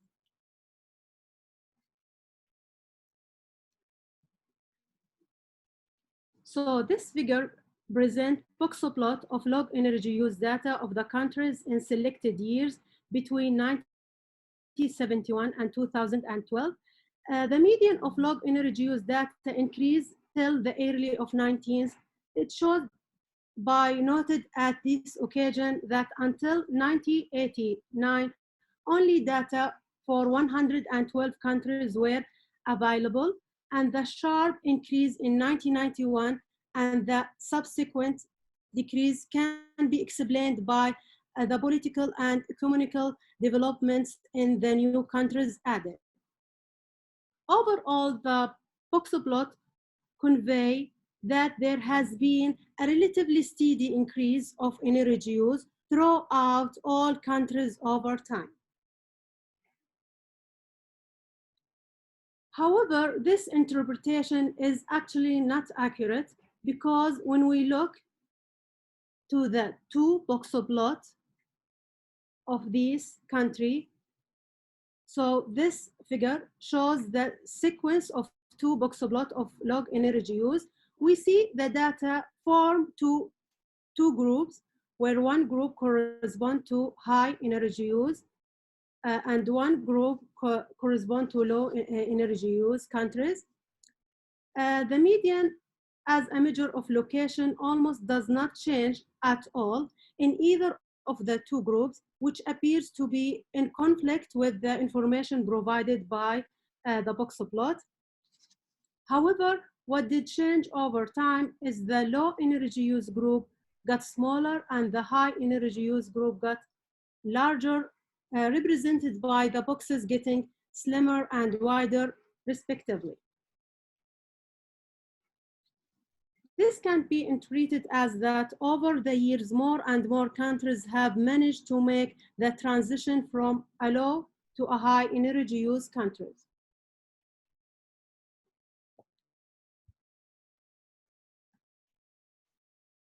This figure shows also the two boxplots for the 134 countries with also time series of selected countries.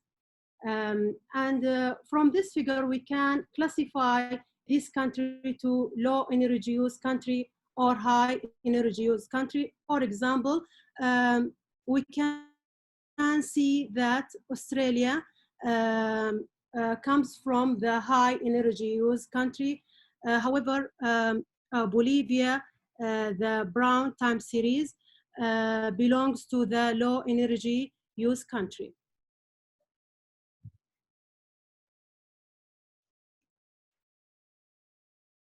In this figure, we consider only the year 2005, which present two types of two boxplot.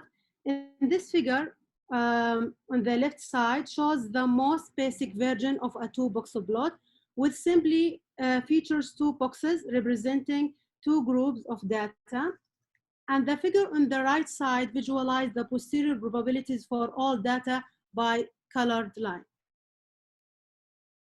In conclusion, we can conclude that the K-boxplot is a powerful new graphical tool to visualize and analyze a mixture of data. It is a useful extension of a standard boxplot, especially for finding the location and separate of individual groups in mixture data. Also, it is implemented by subroutines in our software, which is available as a part of our package, UEM. Also, it may contribute to finding the number K in conjunctions with existing quantitative techniques such as a bootstrap test, for instance. For more information about the K-boxplot, you can read this paper. Thank you for listening. Thank you very much, Dr. Najla. I think that was excellent. It is just amazing how, you know, this powerful thing can show the true picture. I mean, much truer, let me say, picture. That was excellent. Thank you so much. And I would like to invite just one, we have time for just one question. So I would like to invite my colleagues, if anybody has any question or comment, please go ahead.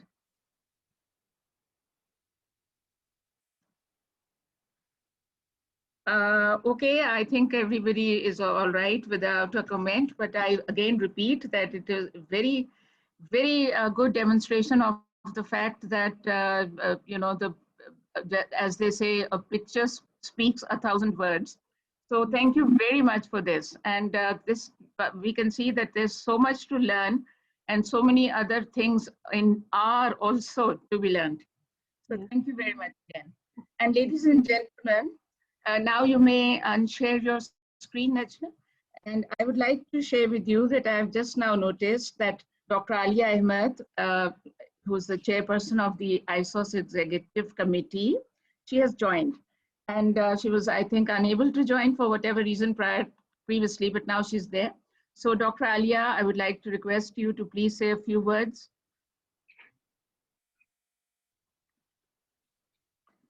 Dr. Alia, are you there?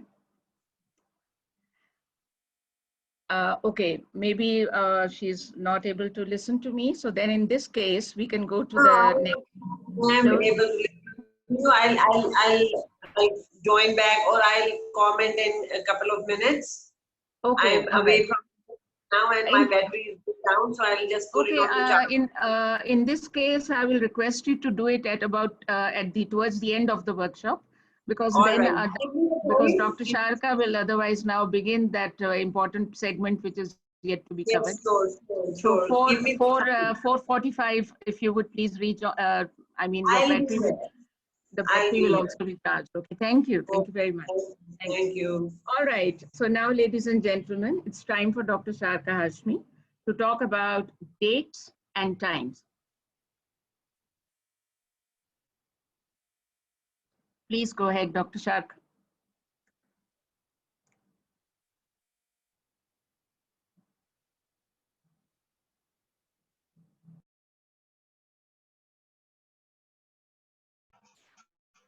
We can see your screen. Thank you. Okay, all Thank right. you so much, All Dr. right. Sharqa. Yes. Date and times. Some questions arises whenever we are talking about date and time.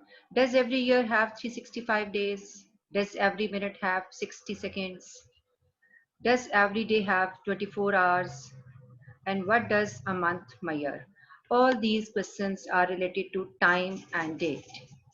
So most useful skills which are related to time and date are creating dates and times, that is parsing. In R, it is called parsing. Access and change parts of the dates. But the remaining 3 and 4 are not doing in this workshop. So first two are considering. We consider an example in which data flights is used. So come to the R and view the flights.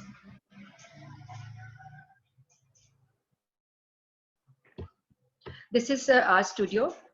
So we first of all library and load all these packages first, in which TIDYVERSE, baby names, flights, stringar, forecasts, delivery date, and HMS. All these packages are involved in today's workshop. So we library all these packages in one go and click on the run button. You can see that in bottom left corner, all packages are loaded in the RAM. Now view flights. By the command view, within parentheses, we are writing flights and run this command. By running this command, we can view the columns of the flights in top left corner, year, month, day, departure time, schedule departure time, departure delay, arrival time, and so on, so many more variables in the flight file. So come to the presentation again. What is the best time of day to fly? And what is the best day of the week to fly? So to answer these two questions, we will consider the following codes. We are taking first three variables, flights, pipe sign, And we are selecting first, second, third, 3 variables which are related to the date, year, month, and day. Then excluding the remaining 17 and 18 are again considered, which are related to hour and minutes. So these are related to time. And next is the 5th variable and 19th variable. So we can select the variable numbers from the whole data set. So on the 5th variable, scheduled departure time is mentioned, in which this type of variable is of integer type, 515, 529. Here 5 is the hour and 15 is minutes. So it is in HMM form. It means hours and minutes are included in this time format without the colon sign. 515 means 5 hours and 15 minutes. And the next is time hour variable, in which S3 proxit is the variable type in which date and time both are in one variable. Both are stored in one variable. So considering these few 7, I think these are 7 variables for the next slide. Now we are plotting the graph. This is the scatter plot. Along the x-axis, scheduled departure time, which starts from 0 up to 24. It means 24 hours time frame. So from 5 means 5 o'clock up to I think it's 23 time. So in between all these time frame, arrival delays are measured along the y-axis. 0 shows that the flights are in time, and below 0 time, below 0 shows that all the flights are before time. And above this 0 line, the scatter plot shows that all these flights are arrived in delay. So we create a new variable using first 3 variables, year, month, and day. By using these 3 columns, we are now compute a one single variable, creating dates and times. So for creating time, we are using HMS package, and this package is in TIDYVERSE. So we library HMS to load this package into the RAM, and you can view that this function involves seconds, minutes, hours, and days. By default, it's 0 day. It means for the current day. All the data within parentheses are for this one day. But if we want to write days too, it means 2 days data are involved in it. So seconds, minutes, and hours positions are fixed. At the first position, seconds. Whenever we are not writing seconds is equal to 50, 60, something like this, which is mentioned here in the, let's take the spotlight. Yes, this is 12, which means 12 seconds, 34 minutes and 56, 12 hours, 34 minutes and 56 seconds. But whenever we are writing this in HMS code, its function, seconds always written in the first position, and minutes in the center, and hours at the end. So HMS function store the data, store the time starting from 00 minutes, 00 hours, 00 seconds, all starting from the 0 position. So 56 seconds, minutes, 34, and 12. Whenever we are writing this code in the R and run this code, the output is 12, 34, 56. Now it is a single variable. And unclass, the same function is unclass, gives you the total seconds which are representing within the HMS. It means 12 hours is converted into the seconds, 34 minutes is converted into the seconds, and 56 is still in seconds.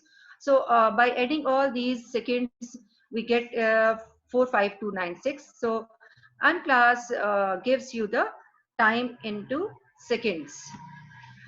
So our first question was, what is the best time of day to fly? So to answer this question, we will again plot the graph using the time variable instead of schedule time, which was initially presented in the graph. So now we are using the new variable time, which starts from 00 up to 24, and arrival delay is along y-axis. Now there is no gap present in between any time slot, and blue line shows that the arrival delay trend is slightly increasing, but it is very long day, 24 hours time. So you cannot observe that the blue line is slightly upwards. But to see which time is the best time to fly at that time slot, which has arrival delay at 0 or near to 0. So I am extracting a portion of this graph in a new graph, this one. This is a graph starting from the 8 o'clock, before 8 o'clock up to the 24. And you can observe the 0 scale is passing in the middle, the horizontal line, and the blue line is crossing this horizontal line at this position. So the time is after 8. So this is between 8 to 9. This is the best time of the flights which arrived in time without any delay. So the answer is between 8 to 9, 8 to 10. What is the best day of the week to fly? To answer this question, now we again using one more function which is related to the date. Previous one was related to the time. Next one is related to date. So Lubridate is a package which involves in it. So we library Lubridate. It is installed in the TIDYVERSE. Already TIDYVERSE is installed. So no need to install it separately. Just load it by library Lubridate. YMD is the function involved in the Lubridate. You can observe that the YMD is basically combination of date as well as the time. This green bar shows the first part is the date and the remaining is related to the time. So YMD, Y stands for year, M for month, D for day. We can interchange the letters and interchange the sequence of the date within double quotes. This is the string. Always date is written in the string form. So you have to write in within double quotes. In the next format, you can see that MDY, month should be at the first position, then day, and Y the year, the last one. So next is the YMD underscore HMS is the function which involves the date and time both. We can extract any portion of the date according to our use. In this code, year is extracted from this date. Date is the variable which is assigned by the function YMD, the value 11/1/2019, and the year is extracted from this date, which is 2019. In the same way, we can extract the month and the day. We can also change the content of the date. You can observe the year date means the year portion of the date is considered, and it is replaced by 1999 instead of 2019. So 2019 is replaced by 1999. Now we will write date and it gives the result in this way. So we can extract any portion of the date and we can replace any part of the date as well. These are the functions involved in the HMS and duplicate package, in which year, month, week, day. This is very important. W day, weekday. This gives you the Sunday, Monday, Tuesday, like this. Quarter day, year day, hour, minute, and second. The last one are related to the time. So these are the functions involved in it. Weekday, the same date is written here with a function by MD, and we are extracting weekday. This gives us the 6th day. The 6th day of the week is the Friday. So it gives you the position of the day. We can also label it by writing label is equal to true. Whenever we are writing label is equal to true, you will get the 6th position of the day, which is the Friday, but in the abbreviation form. And the levels which are given along with this are Sunday, Monday, Tuesday, Wednesday, Thursday, and so on up to Saturday. Although one is left, that is Friday, which is our output.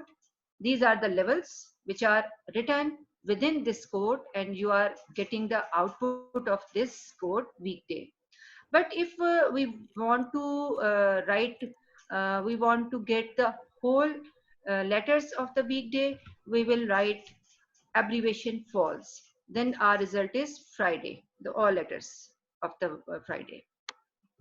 Next, our goal is to extract the day of the week of each flight as a full name from the time hour. This is the variable of the flights, and then plot the average arrival delay by day as a column chart, bar chart, so that we can observe that whose bar chart height is less and whose height is more, to decide for the flight to the day of the week, which is the best day for taking the flight.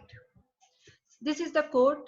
So I'm going to run this code so that you can observe the output as well as we learn the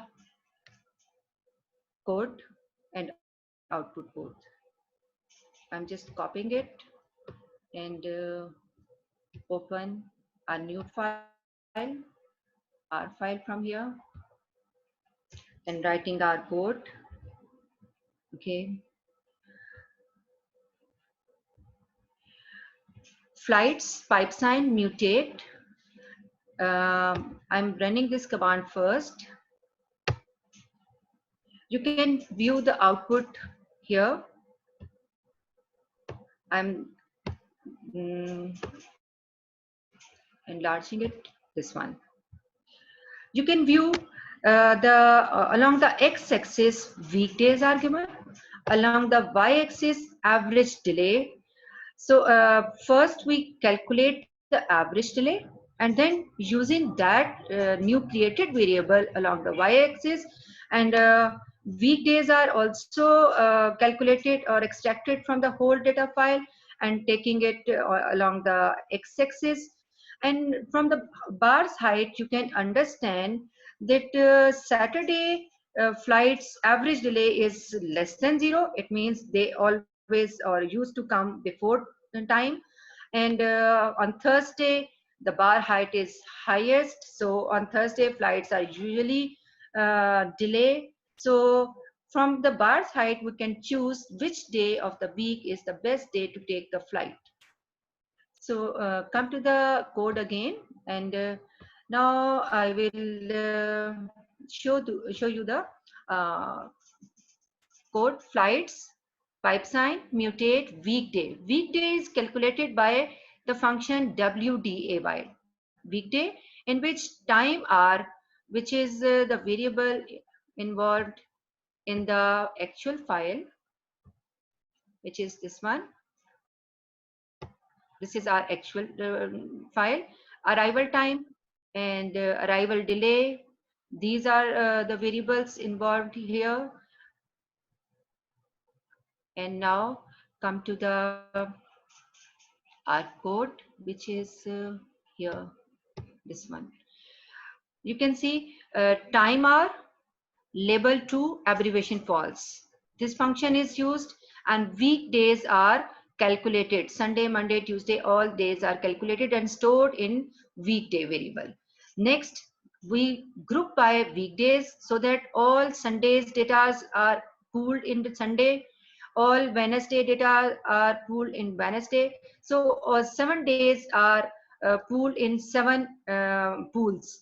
So by using those 7 days data, we filter not available, extract those cases which have not available data, and after filtering, we take arrival delay data and summarize average delay, a new variable. You can observe this is a new variable which is based on arrival delay.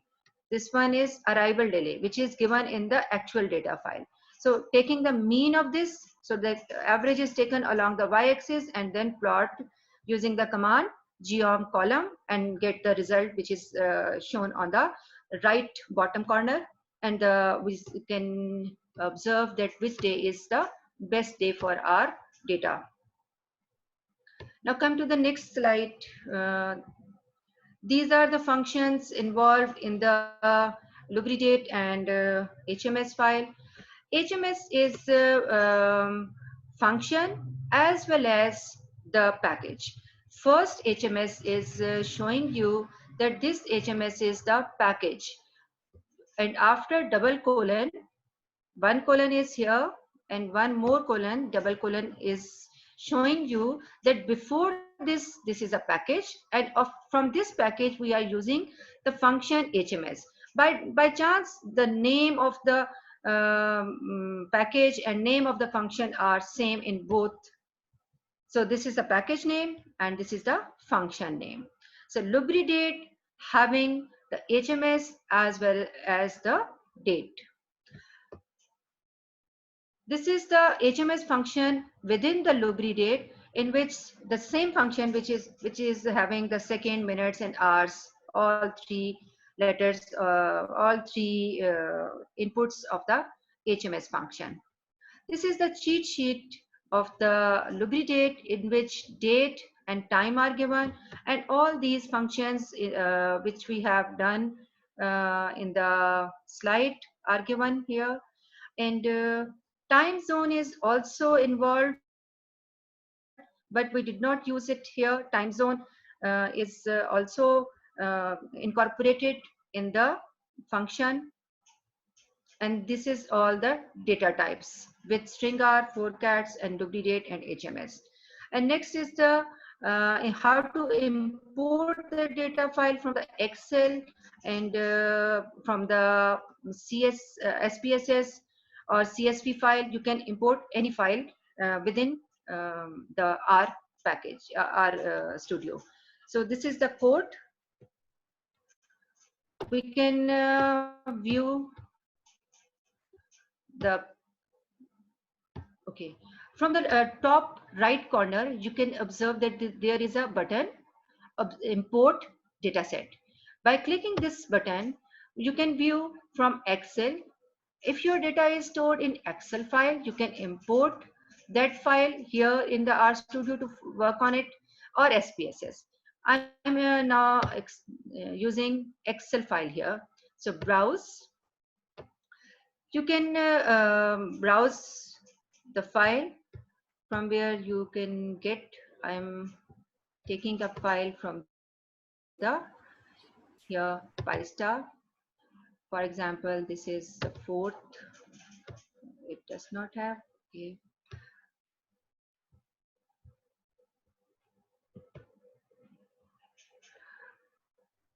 In the 3rd training. Yes, this is a file here, farms wide PISTAR. By opening this, you can view there is a file. This is the view of the file, and from here you can import this one. We can copy this code in our R file, or we can just import from here. By copying this, we can, this is the file of Excel file. We imported this file into the RStudio, or we can write our code here anywhere in the, for example, in the last, I'm making the space here, and just copy this code and run this code, and you can also import the file here. So this is the import section of the workshop. Thank you so much. Over to Dr. Saleha, Naghmi.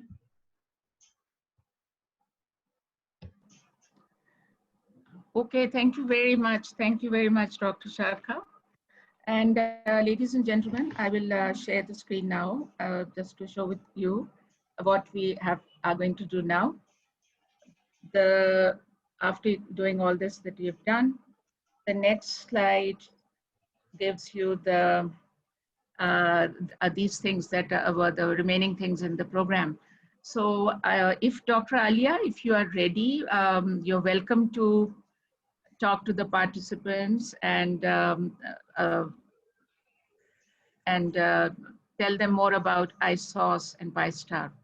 Dr. Alia, are you? Yeah, hello. Assalamualaikum everyone. I welcome you.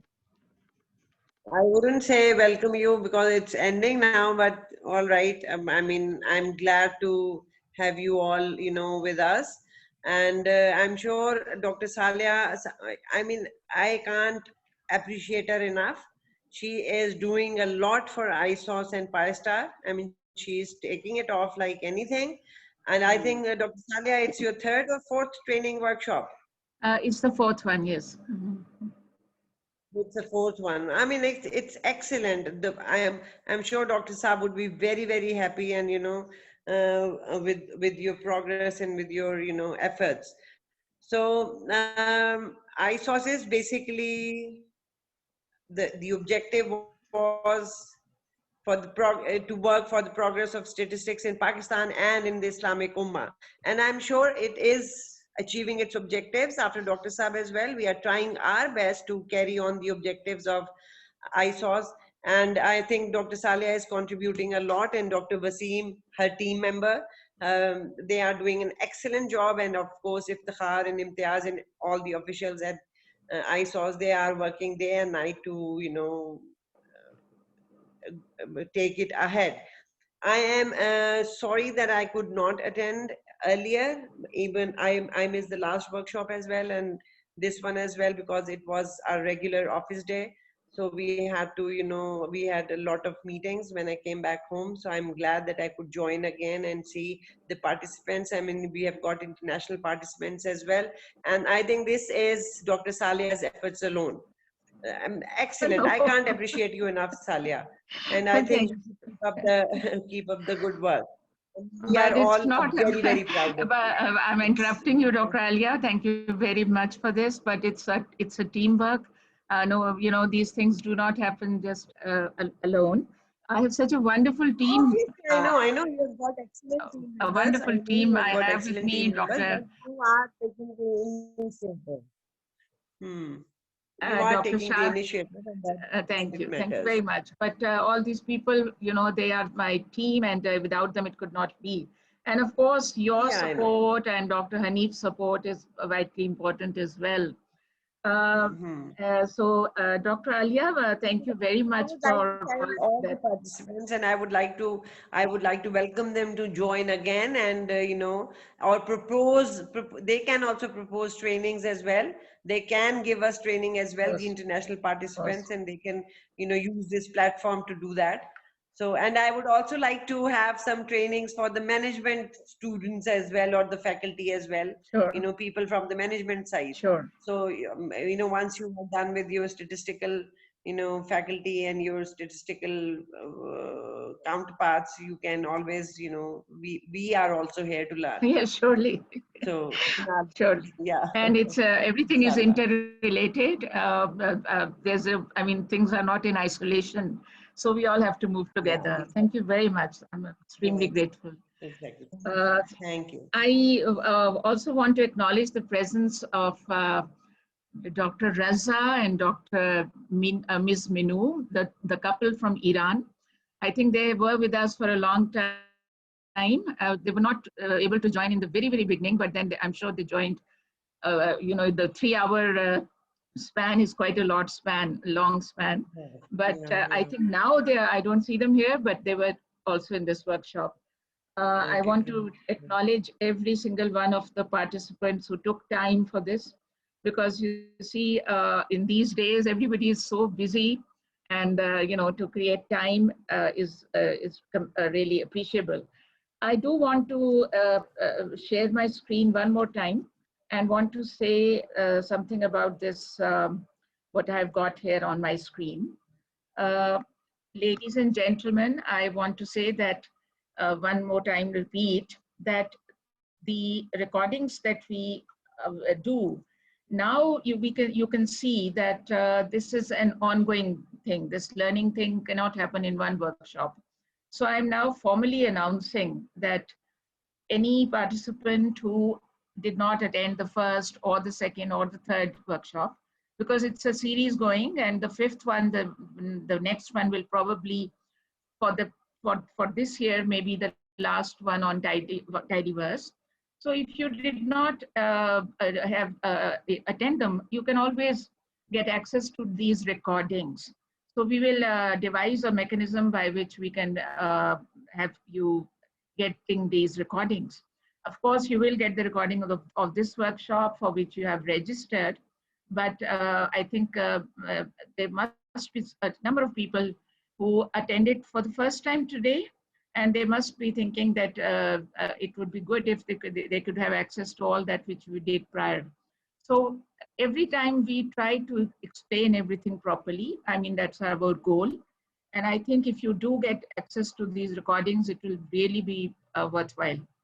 The other thing is this thing that I wanted to do today, but now because of lack of time, although we do have still a few minutes, you know, I was wanting the participants to engage with me and my colleagues in a discussion regarding the future activities of PISTAR, which has 3 dimensions. You know, the PISTAR, T stands for training and R stands for research. So we can talk about training workshops, we can talk about research projects, and between these two, in between these two, there are the consultancy sessions. Because when you act as a statistical consultant for any person, may this person be from management or from biology, from medicine, from engineering. So you are not only, I mean, you're training him also. You are helping him with his research, but you are also guiding him.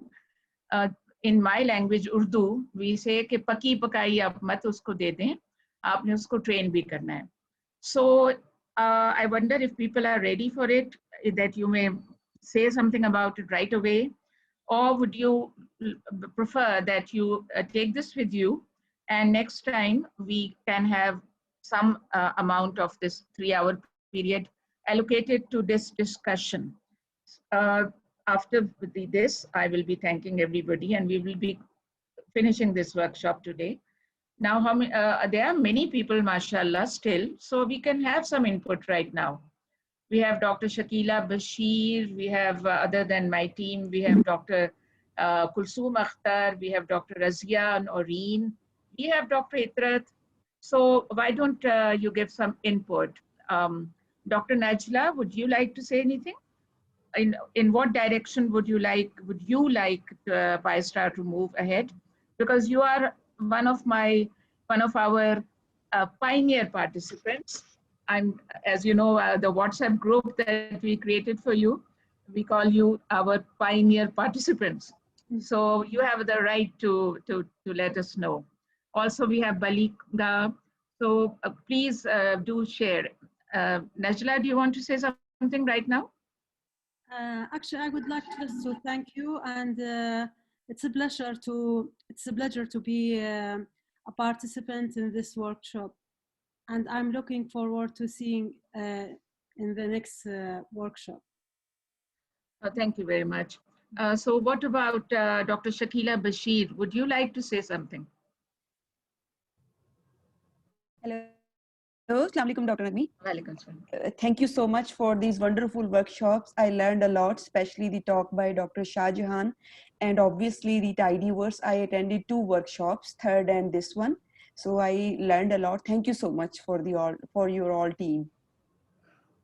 And I think you are one of the persons who asked me in the private message a few days ago in the WhatsApp that is there a workshop going to happen on so and so, and Yes, then yes. yeah, and Yes. then that triggered that triggered this idea in my mind that I should put this question to the ISOS community. So in that WhatsApp group, ISOS and PISTAR, you remember I put that question? Yes, And I yes, want I remember. everybody to know that a number of persons said that they want workshops on machine learning.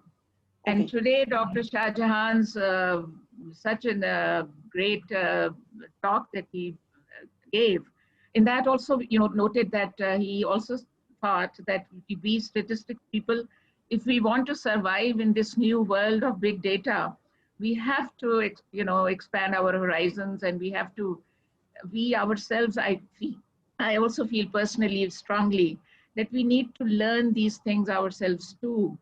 So Yes, sure. there are five or six who said that we want to do machine learning. Yes, me too. So we can maybe after this TIDYVERSE series ends, we can start that one.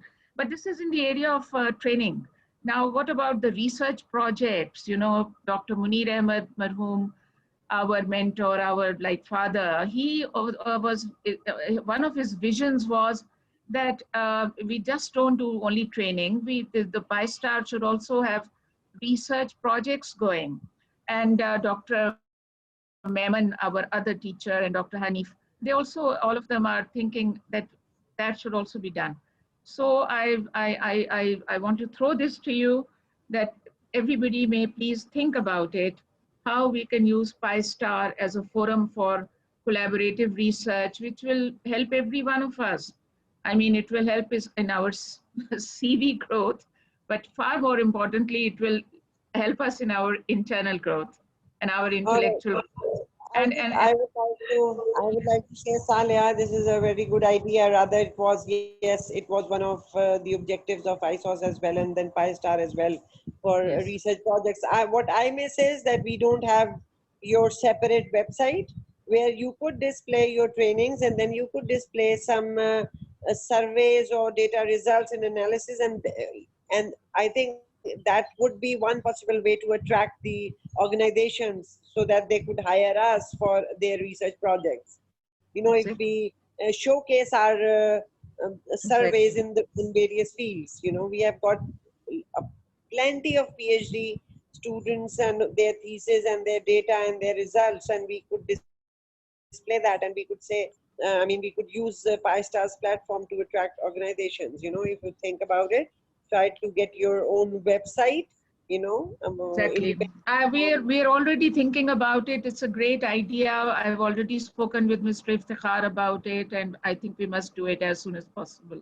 And then showcase whatever you are doing, and then showcase the reports and results, what we have done. Yes, certainly. We have so much, ISOS has so much to show. Yeah, I think Dr. Yunus Khan wants to say something. She has given a message. Please. Dr. Saleha? Yes. Can you hear me? Dr. Saleha? Yes. Dr. Saleha, I would like to suggest perhaps we could draw some graphs on Excel, because I've made many attempts to download R and it's not successful. So perhaps if we could learn to use Excel or SPSS in new ways. R is a wonderful tool, but it's not easy to install. Okay, I'll answer that question by saying 2 things. I think that Mr. Dr. Wasim will definitely be able to help you to get it installed in no time. You've been our regular participant, pioneer participant, and I'm kind of surprised to note that you still are having this difficulty, and we must help you. still the We same will issue. we'll help you. I'm sure that we will do Thank you. something about that. Thank Now, you. the other answer is that of course, we can have Excel workshop, and we have at least one person who is an expert in this one, and this is Mr. Jawad, and he can, as you said, some new things. When people hear Lots. about Excel, they think that it's just simple things which everybody knows, but there are a number of things which we don't know. We And don't know if there is enough demand, we can definitely. But the only thing is that may it be machine learning or may it be Excel, we would like to have at least 10, 12 persons for that. So again, we can, if you could also like ask around in your colleagues, and other people could do that too, then most certainly we can have a workshop on Excel also. Thank you so much. And Dr. Itrat, would you also like to contribute? And Dr. Kulsoom, would you like to Yes, contribute? ma'am. I would like to contribute a bit. Can you hear me, ma'am? Yes. Okay. Yes, it was really wonderful and comprehensive workshop given by yourself and your companion, and especially by Dr. Saab. It was really very good. And ma'am, I would like, I agree with the Dr. Alia as well, that we should use the ISOs as a platform for the very thing you were discussing about the consultation. I think it's like the training workshop, we can introduce the training consultancy over there. We have number of CS PhDs, we have number of statisticians in PhD statistics. So why don't you take the initiate that you can collaborate them and so-called call it's like training consultancy. So maybe like you people can be the guide for them, like you people, or maybe us. So I think what you're saying is that you would like to be trained in consultancy. Is that what Exactly, you're ma'am. saying? Yes, ma'am. Right. It can be the first step. It's not Right. to be the paid thing. It can be Right. enhance your CV, I think so, for the freshers. Right. Sure. Dr. Kulsoom, would you like to say Uh, something? Definitely. Thank you so much, Dr. Saleh and Naghmi and the team ISOS for providing us this opportunity. It was excellent to hear from Dr. Shah Jahan. It is always wonderful hearing from Dr. Shah Jahan. It was a wonderful talk, and perhaps it gave us a lot of vision that how the statisticians could work further, and they can improve a lot of future skills, particularly about machine learning, artificial intelligence. My point of, and I'm highly thankful to the facilitators who have facilitated well, yourself, Dr. Sharqa, and Ms. Zulaikha for that matter, Dr. Wasim for facilitating us. But one thing that I would like to share regarding the ISOS, that ISOS is a wonderful fora. Dr. Munir Saab has taught us that we should always seek learning from wherever we can. And one thing I would like to extend to Dr. Alia's comment, she has proposed a wonderful idea that there must be a website where the trainings that you are arranging and the other kind of research projects, they must be showcased.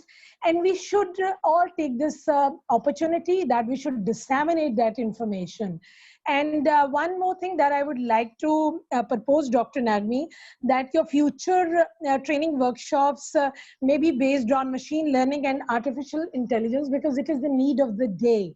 I mean, we statisticians should take the lead before the computer science people would go ahead and they would learn statistics. They should, but why don't we should go ahead? We should step ahead and we should learn those techniques from computer scientists too, because we have a number of PhDs who have obtained PhD in computer science under the ISOS and under the umbrella of NCBA and E, so we can better collaborate with them. And as far as the research projects are concerned, why don't we have a collaborative research projects with computer science people, because that would give us the opportunity to learn from them, that how we could collaborate with them to win certain different kind of projects, joint projects, so that statisticians and computer scientists, they can work together and they can win future projects. Because you see, if we just look into the various kind of projects under HEC,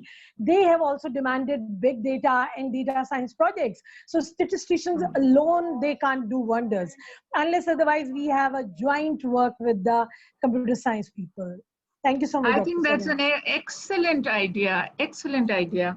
Everybody is giving excellent ideas. I think there's one person that I have to ask to speak as well, Dr. Razia. Dr. Razia Noreen, would you like to say something? Aslam alaikum, Madam Dr. Saleha Saiba. Aslam alaikum. I am feeling happy to join such international training. Training was much informative, excellent. I appreciate all your team. I like your idea about collaborative research. Thank you. Okay, and I thank would you very much. like to extend what Zoom has said. Why don't we start by building up our own database first? Why don't we start collecting all the data that has already been collected by our students and our, the members of the society, and build up a database and then start up, the consultancy and all. At least I think that would be the first step towards, building a consultancy organization. I think the consultancy training that Itrat was asking for, and then that the could, training, that database, yeah, exactly. Yeah. But I do want to, before I say thank you and goodbye to everybody right now, I do want to say one thing. The 4 or 5 people that are were doing these things, but it's not actually 5, it is actually 6. I want to thank Mr. Iftikhar for a tremendous amount of work that he also does with us in order to make it happen. So actually it's a team of 6 persons, Dr. Wasim, Mr. Iftikhar, and myself, and Dr. Sharqa, Hashmi, Ms. Zulaikha, and Kanwal. But you see, 6 people is not a big number. It's a very small team. And every single one of us almost is very busy. So I want to say this emphatically, that people who have created time to be in these workshops, they also, some of them must, I request you to, they must think about becoming an active member of the PISTAR team. We are, we can't do it if it's just very few people. I want somebody expert in creating a website and then also monitoring that website every other day or every 3rd day. Because if the website is there and it is not updated every week, at least if not every 3rd day. We already have a boy who's working for the website, who's working on the ISOS website. So we can always use him. He's a good chap. So he'll help us out. Iftikhar knows him. And he has made the PGS website right now. And we can use him to make PISTAR website as well. And he maintains it as well throughout the year.